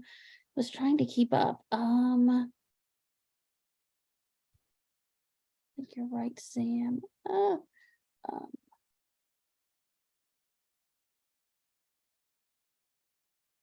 Would you mind reading it? I'm just trying to, I might advise, sir, said Mr. Weller, I just have a good night's rest afterwards and not begin inquiring out of this here deepen till the morning. There's nothing so refreshing as sleep, sir, as the servant girl said before she drank the egg cup full of laudanum. Nothing so refreshing as sleep, as the servant girl said before she drank the egg cup full of laudanum. So I see our viewer, Jim here, is listening to the show from his apartment about 125 yards down from Athenaeum Lane from the Angel Hotel. So we have a viewer who's right there in the action. We're in the story right now. So thanks, Jim. And say hi to Jeannie for me, Jim's wife. So lovely people and great friends of the Rosenbach. So then they go to bed and first they have dinner, and Sam returns with the intelligence that Mr. Charles Fitz Marshall, who is Jingle, had ordered his private room to be retained for him until further notice. He was going to spend the evening at some private house and had ordered the Boots, a position Sam used to be in, to sit up until his return, and had taken his servant with him. And Sam says, don't worry, I'll find out the plans from Jingle's servant. And Mr. Pickwick, and he says, he'll tell me all his master's concerns. And Mr. Pickwick says, how do you know that? Bless your heart, sir. Servants always do, replied Mr. Weller. I forgot that, said Mr. Pickwick. Well, so and I did finally find the egg cup full of laudanum after looking for a long time. But yeah, that is one thing that I did find interesting too. We get I think unusually it's a conversation between the two servants here, not any other kind of their employers as interlocutors, which of course does end up to being artificial as well. Yeah. Feel like, oh well, maybe you're getting more the real sense of where things stand, but not really, because again, Weller is acting in good faith as an agent of Mr. Pickwick, and he thinks this morose job trotter is indeed crying, but is, as we'll find out, is in fact right of Jingle as well. But at first of this, this kind of idea, we're reminded here that, servants always tell what their masters do, this kind of thing that's always, avoided in so much fiction. But like Jane Austen, like you get a couple of reminders in Jane Austen, like, oh, the servants might be around. The servants hear everything you're saying and they see everything you're doing. And there's like a whole other world there of people that get ignored that are very much involved, and Dickens isn't so far above people that he doesn't recognize this. And Mr. Pickwick gets reminded that Sam tells everything to everybody that he does. Servants don't keep secrets like you think they will. But he goes and he meets, first Sam goes and spends the night with everybody and makes friends and drinks all night. Then he has to wake up the next morning and take his halfpenny shower bath, which is you give the boy in the yard a halfpenny and he pumps and he does the water pump over your head until you wake up. And then he notices, Sam, this young fellow in mulberry colored livery sitting on a bench, reading what appeared to be a hymn book with an air of deep abstraction. So, and this is he also has a large, sallow, ugly face, very sunken eyes, and a gigantic head from which depended a quantity of lank black hair. How are you, governor? Sam says to him, and they start talking. And, it turns out he says his name is Job Trotter. And this is Jingle's servant. And Sam invites him for a drink, and they were discussing an exhilarating compound formed by mixing together in a pewter vessel certain quantities of British Hollands and a fragrant essence of the clove. British Hollands, for anybody who doesn't know, is gin. But what it is it's the British version of Dutch gin, which tends to be, it's distilled a little differently. It has a different taste, and the Brits started doing that. I'm actually drinking not just British gin today, but it's Plymouth gin, which is actually the oldest distillery in England that has always made gin. And I'm drinking it as pink gin. I don't have the essence of clove to add to it. So I've just added a little bitters to it. So it's called this drink is generally called a pink gin. When you just put bitters in gin over ice, the color tends to go a little pinkish there. I don't know if you can really tell that. But the clove essence, I like that. In this issue, number 6, there's an advertisement for an essence of ginger, Woodhouse's ethereal essence of ginger. I'm sure you could just also buy essence of clove too, and it's usually this kind of stuff, this clove that he's added, this kind of stuff is usually sold as medicinal. As a matter of fact, the essence of ginger in this advertisement says Woodhouse's ethereal essence of ginger is particularly recommended to all cold, phlegmatic, weak, and nervous constitutions. And then it's got a whole list of things that it solves. If taken in tea, coffee, ale, beer, porter, cider, or wine, it corrects their flatulent tendency. So, are you farting too much because you're drinking? Because of what you're drinking? Don't worry, the ginger will take care of that. I don't know if the essence of clove would take care of it, but that's the way that people would find these things and drink them. It was kind of advertised as medicinal, but it's also a flavoring, and that's why people are really, kind of buying it. And Sam's mixing it with, Hollands, which is British Hollands here, which is just gin. He's just putting the flavoring in gin to spice up his gin a little bit, as I'm doing today too.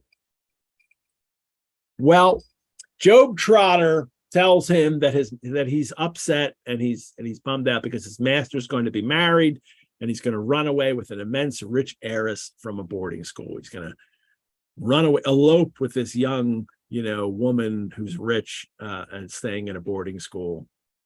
And Sam's pumping him for the information, and he's telling him everything.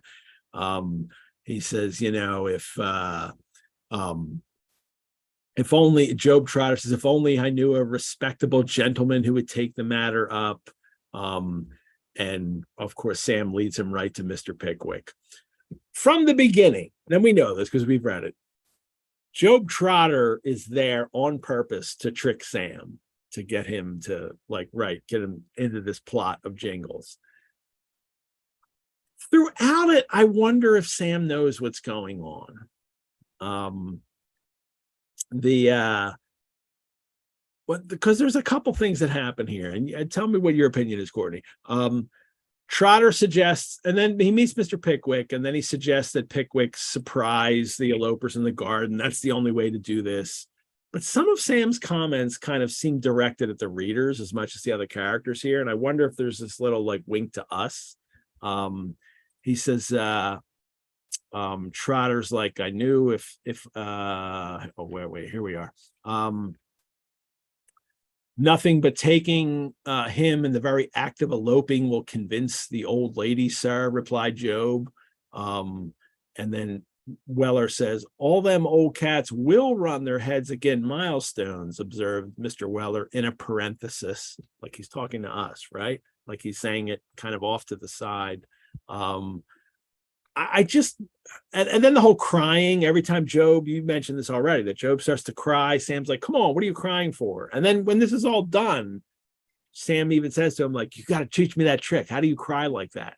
Mm-hmm. Like, I guess I interpreted it as just Sam assumes that he's crying in order to get a better tip or whatever for looking so good-hearted. Is he I had asking thought for that servant Sam tips? himself Yeah. was it was more dubious, which is again with the tipping is another thing I was thinking about, this like huge tipping economy that we're seeing here in these last couple chapters or whatever. You're giving, you know, people tips for everything. Sometimes you hear, I think in a couple previous numbers there was something like, you know, Jingle is giving out shillings to people to like waste the time when somebody comes, when they're, you know, on his tail and they stop to ask him for things. They're you know, giving out money to get people to the hostlers to you know, get the carriages and stuff ready faster. So I thought that was it's interesting, the I just, you know, and then he has another thing. He says, Mr. Pickwick says, why cannot I communicate with the young lady's friends? And Trotter says, because they live 100 miles from here, sir. That's a clincher, said Sam aside. Like he's like, like he recognizes Trotter as setting up this thing that like has to get Mr. Pickwick in the garden. I don't know. It doesn't, at no point later do we ever get the moment where Sam's, because we'll see later that it doesn't seem like Sam knows, but I guess maybe that's it. It's the because trying to and find out going the into tricks of being tipping, a there's servant. this idea that you are also, the servant is also performing in a certain way for the employer for who they are, I think, going to be tipped by.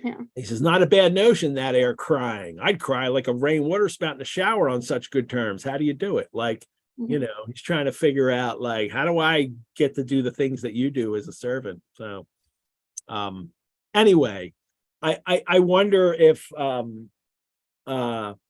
if first readers recognize right away that Pickwick is being tricked. I don't know. I wonder, has Dickens thrown enough clues in the reader's way here that you're supposed to recognize that, like, Pickwick isn't good. This isn't going to work out.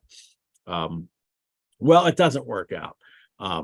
They go to the house. First, you have the moment where, you know, Mr. Pickwick needs to get over the wall.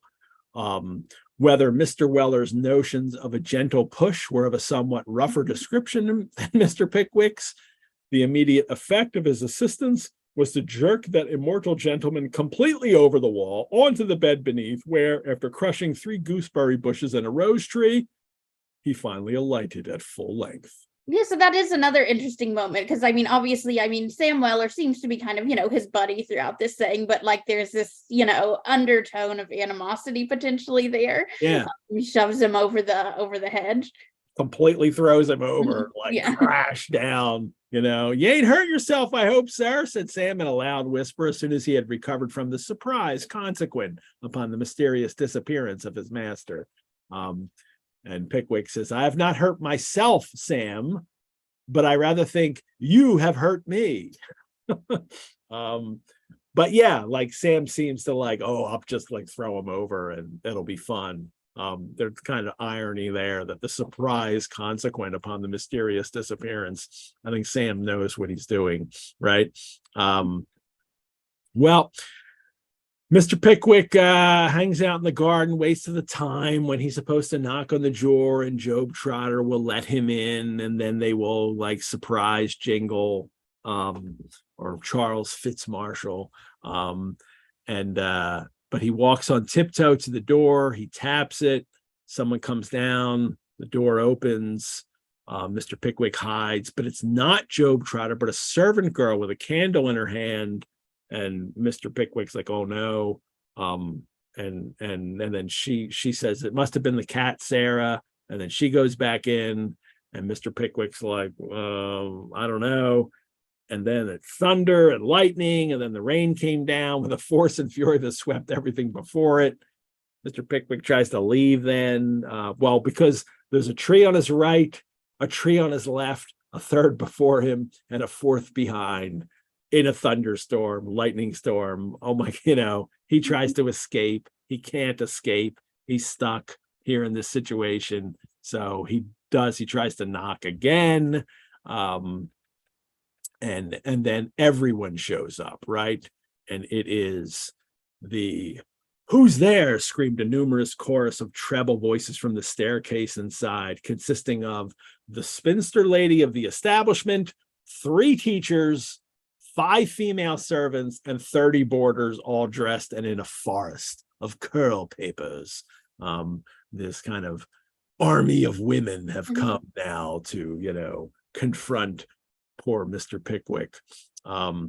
They force the cook to come out and see what's going, because they're all terrified. Which is also what we see in the illustration, or at least or him amidst the army of women. It's again, yeah. In this particular number, there does seem to be kind of a preoccupation with forceful women. I mean, these women, I think they're kind of frightened in the text. But then if you see, she's opening the door, slamming it into poor Mr. Pickwick. They're taking up all of the picture spray, all of the space and the composition. So it's kind of an anxiety about the kind of dominance of female spaces. Here it is. As they force the cook to come out, she doesn't want to go out. They kind of threaten her. It's like she's going to be dismissed if she doesn't. And here she is, and she comes out, and there's Mr. Pickwick hiding behind the door, and they're all peering out at him. Well, peering outside, and he's hiding here.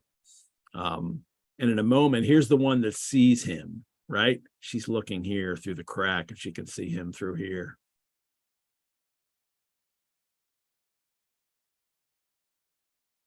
Anything else interesting in this?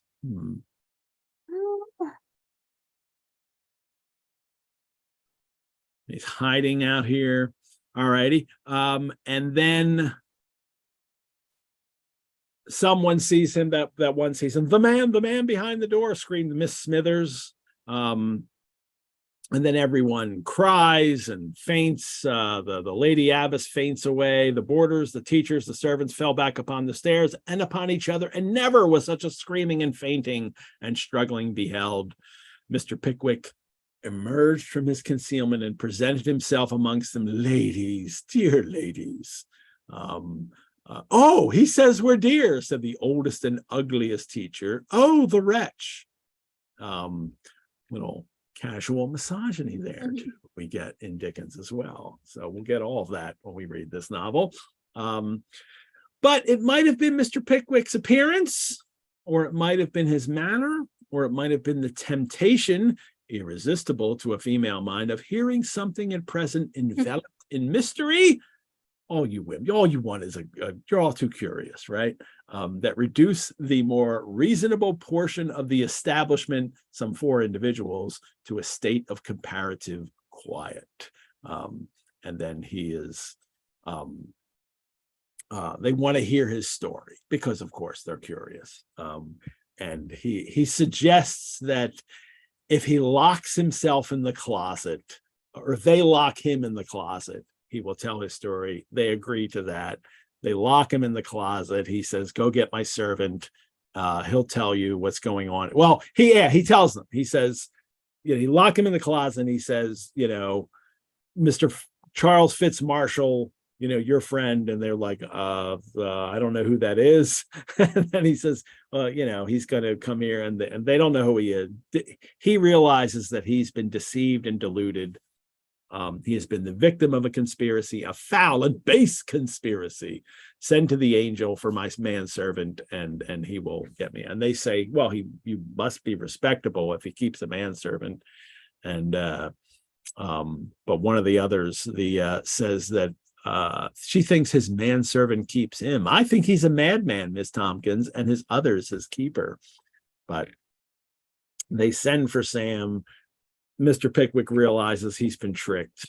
Job Trotter has been planted to do this story where Mr. Pickwick will go and himself get caught in a compromising position while they flee.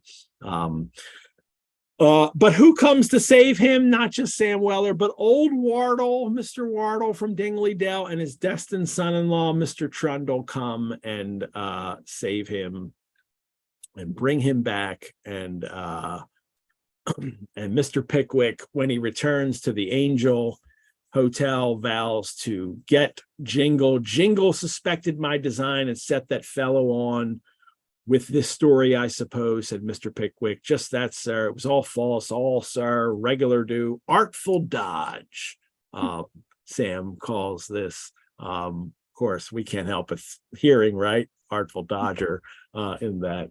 The origin of Dickens coming up with the name Artful Dodger. There it is in Pickwick Papers. Artful. I wonder if Artful Dodge or Artful Dodger was an expression in Dickens's time that he used, or did he coin this? So,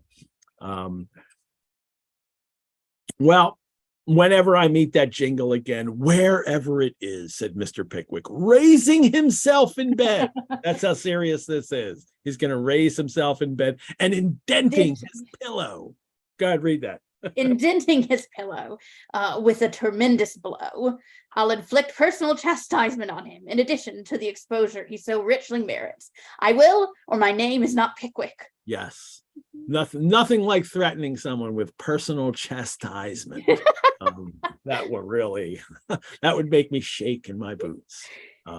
Well, that's the, and Sam's going to get that Job Trotter, and that ends the chapter. Well, the final chapter for this serial part is chapter 17, showing that an attack of rheumatism, in some cases, acts as a quickener to inventive genius.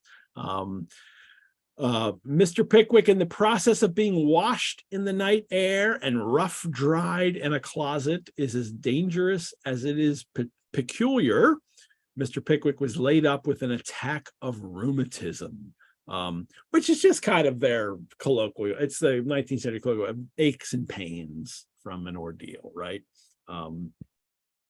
I always think of Beverly Hillbillies and Granny with her rheumatism medicine, which was her moonshine. So this is my rheumatism medicine here. Well, when he's in bed, Sam tells Mr. Pickwick stories, and then Mr. Pickwick starts to copy them down. Sam's amusing his master by anecdote and conversation. Mr. Pickwick demanded his writing desk and pen and ink, and then he calls in Wardle and Trundle to take their wine there that evening, and Mr. Pickwick produced the following little tale as having been edited by himself during his recent indisposition from his notes of Mr. Weller's unsophisticated recital. And we have another interpolated tale. This is the fifth serial part to have a story like a separate tale in it. Number one of Pickwick has a lead in to the stroller's tale, but that happens in number two, the stroller's tale. Number three, we get the convict's return. That was the guy that came back after committing all these crimes and going to prison, and he comes back home. And then we had, and that was number three. We had Madman's manuscript in number four. Then we had the Bagman story last month in number 5, and that was Tom Smart in the Queer Chair. And now we will get the Parish Clerk, the Parish Clerk, A Tale of True Love. And this is, I've commented before on the other stories how every story is either crime or supernatural, right? And so I'm ready, like, where's the crime element? Where's the supernatural element going to happen in this story? Well, I don't think we're going to get that, as you know. This is the story of Nathaniel Pipkin, a parish clerk of the little town, and he is a harmless, inoffensive, good-natured being with a turned-up nose and rather turned-in legs, a cast in his eye and a halt in his gait, who thinks that that there's no one as clever a man as the curate. And he once saw a bishop, a real bishop, and was so overcome with reverence and awe that when the aforesaid bishop laid his hand on his head that he fainted clear away. So Nathaniel Pipkin is this kind of what would happen in like contemporary American cinema. He's like the nerd, right? He's this kind of, he has physical ailments. He's this kind of dorky young man. It says he's a parish clerk, which everybody means that he teaches the children in the town. Like he teaches them their sums or teaches them their, how to read and write. But he's also very innocent and naive in the way we get that hint in the way he kind of thinks of the curate and the bishop. And this whole story, Courtney, tell me, this whole story reminds me of the Legend of Sleepy Hollow without the supernatural thing happening, right? Like he comes across as this kind of Ichabod Crane kind of person. Everybody remembers Legend of Sleepy Hollow. Ichabod Crane is a schoolmaster who sees Katrina von Tassel. She's the beautiful girl of the village, and he falls in love with her. He's also very much interested in all the food and all the riches that he'll get that her family has. And then he's tricked by her lover and doesn't get her in the end and runs away at the end. But it's a story of a school teacher falling in love with a beautiful girl, tricked by another boy who wants to marry her. And Dickens, we know, very much admired Washington Irving, knew the sketchbook of Geoffrey Crayon Esquire that Legend of Sleepy Hollow is in. I was looking up the year. It's 1820. Yeah, it was published. Dickens knows this. Irving's tales. He admired him. They corresponded. And then he meets him later when he goes to America in 1842.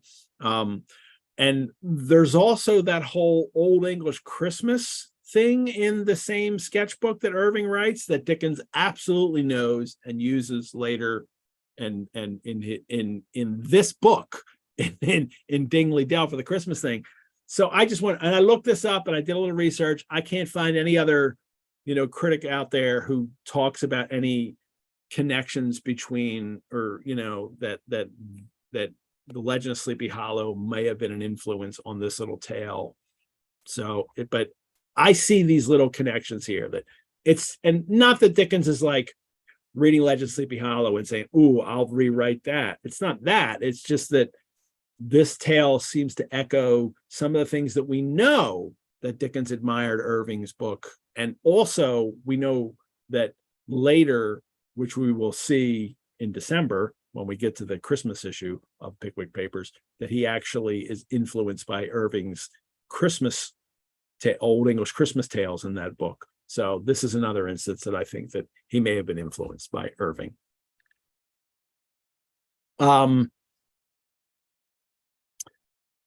Nathaniel Pipkin is in his house and he looks across at his window, and the house across the street, he sees Maria Lobbs, which is kind of a funny name, right? In a window, and he falls in love with her, and he knows her father is rich, and he's also mean and and intimidating, and she's out of reach.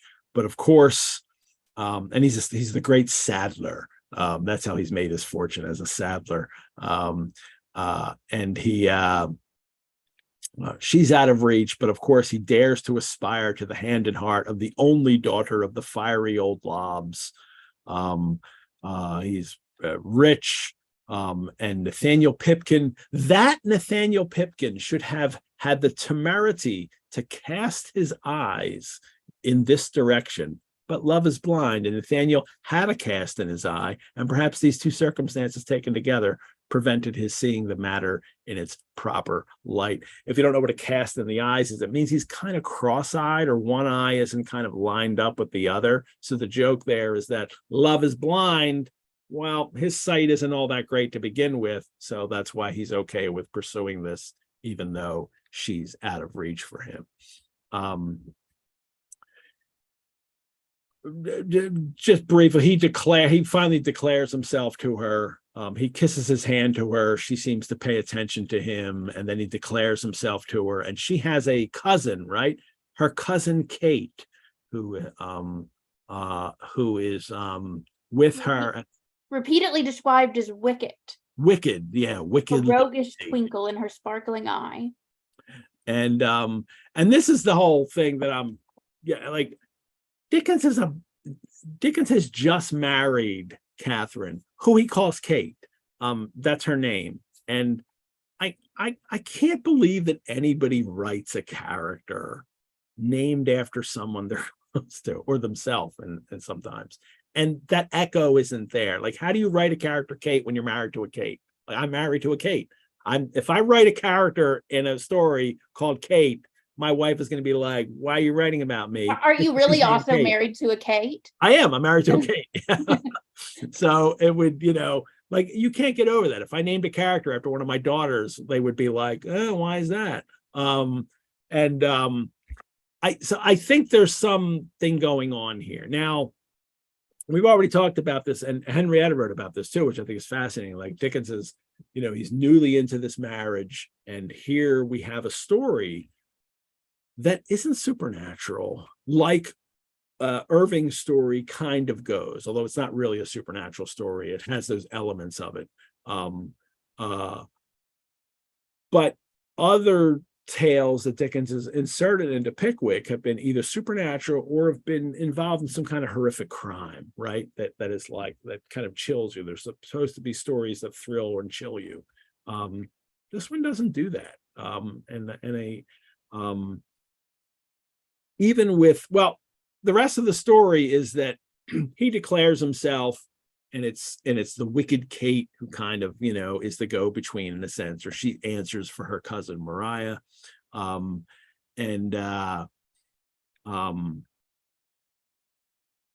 Nathaniel dreamed all night long of softening old loves, opening the strong box, and marrying Maria. So he also has, the lifestyle he's aspiring to as well. And they invite him to this snug little party, which is a tea with these other girls, but there's also a boy there who is another cousin of Maria Lobbs's, and he seems to be taking all of her attention away, and they play blind man's bluff. And every time it seems somehow or other happened that Nathaniel Pipkin was nearly always blind in the game of blind man's bluff. When you're blind and you go around, you have to, it's a game that children shouldn't play anymore. Because in Dickens's stories, blind man's bluff is always the story where is always the game where you get to go and touch people and find out who they are. So it's this like invasive touching game, which was the point of it in a time where you weren't allowed to touch people. But whenever Nathaniel Pipkins, whenever he laid his hand upon the male cousin, that seemed to be the only person he was ever able to find, he was sure to also find that Maria Lobbs was not far off, and that the other girls were pinching him, pulling his hair, pushing chairs in his way.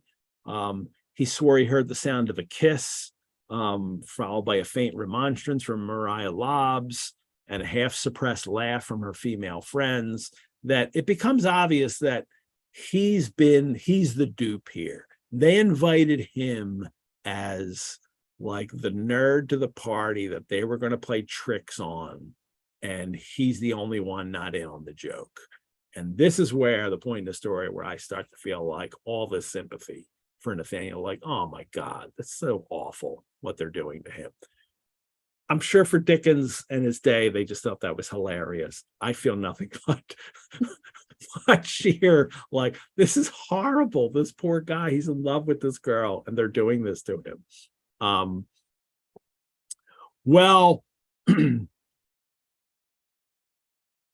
Mr. Lobbs comes home, and they're all like, oh my God, because nobody's supposed to be there. They're having a kegger in the house when the parents are away, and then the parents have come home and they all have to hide. So that Henry, the other boy, and Nathaniel are shoved into a closet.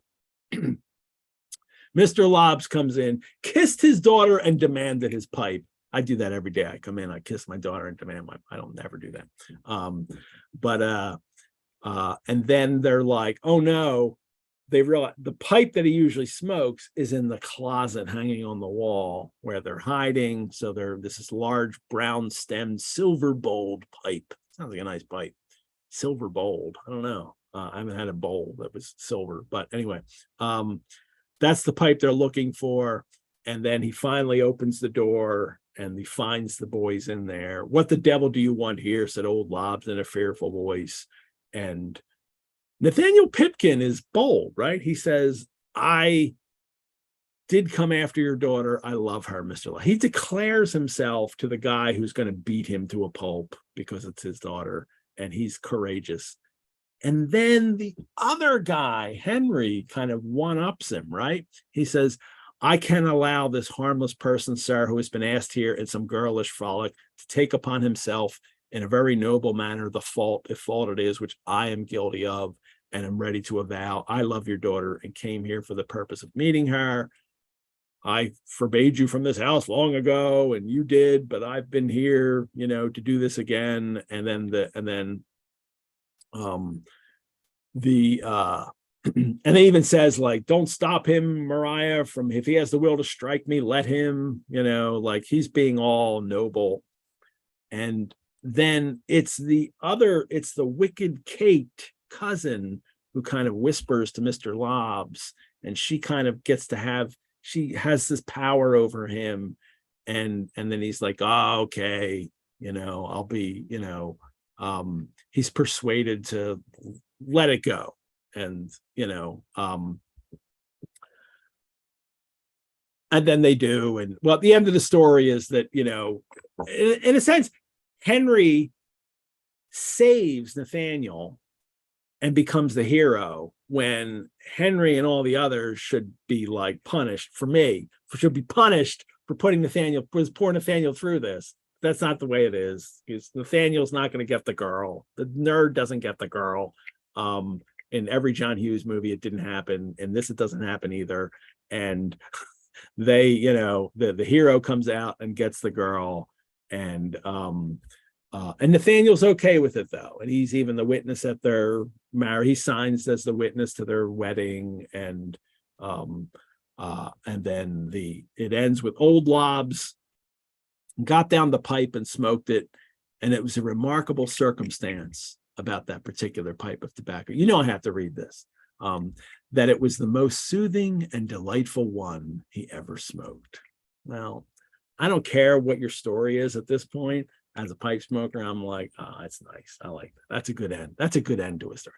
I mean, then it has the ending that Nathaniel's okay. But Nathaniel gets to then sit around and smoke pipes with old Lobbs in the garden at night on fine evenings, and for many years afterwards, smoking and drinking in great state, the two of them. I like that a lot. So that's a perfect ending for a story, isn't it? Smoking and drinking with old man Lobbs in the garden. Well, actually, he's incarcerated in the village cage for having, in a state of extreme intoxication, committed sundry excesses in the street, on all of which he was aided and abetted by the bony apprentice with the thin legs. So. That was just on the night of the wedding. So, and later they got to sit and smoke a pipe and have a nice, drink and enjoy themselves. So, the most smoothing and delightful pipe they ever smoked. So, yeah, I do you see echoes of that too?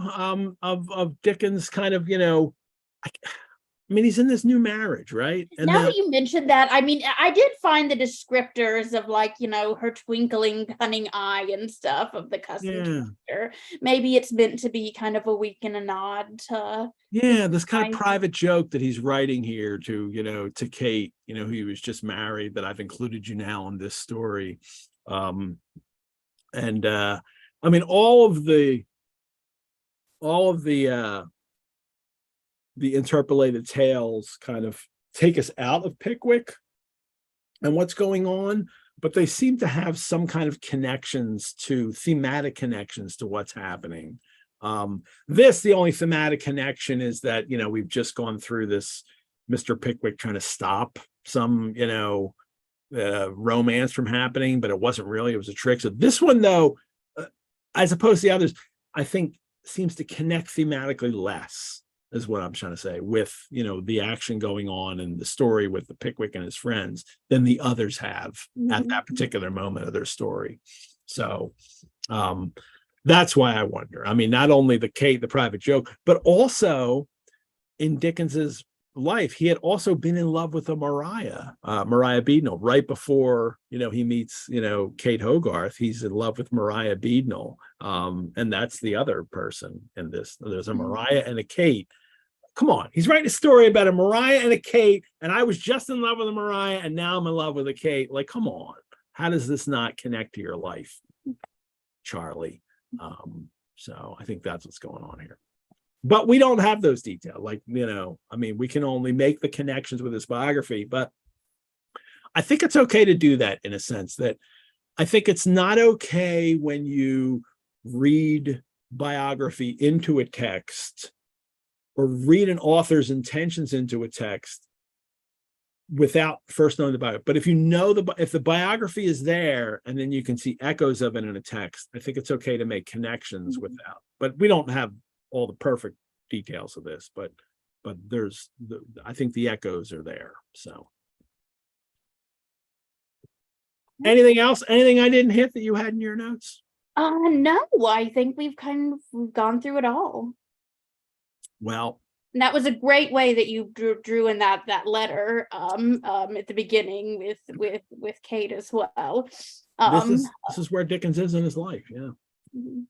Yes, you forget how young he is at this time. I mean, it's his first novel, but it is. He's in his mid-20s. But he's very young. All right, everyone, Pickwickians, thank you for joining us for number 6 of Pickwick Monthly. Courtney, thank you for joining us on our Pickwick travels. We'll have you back in a few months. Maybe you'll have a new Pickwick. I'm sure I will have something Dickens related found by then. Who knows? That never ends. Never ends. You have to constantly, you know, find these things to do, to buy.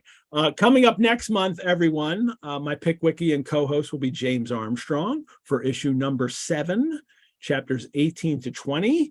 In which we get another little poetic ditty, but also Mr. Pickwick is served, and then he also falls asleep in a wheelbarrow and then argues with attorneys. So I have a plate with the wheelbarrow scene, a bowl. Ooh, that's a good one. On it. Yeah. That is great.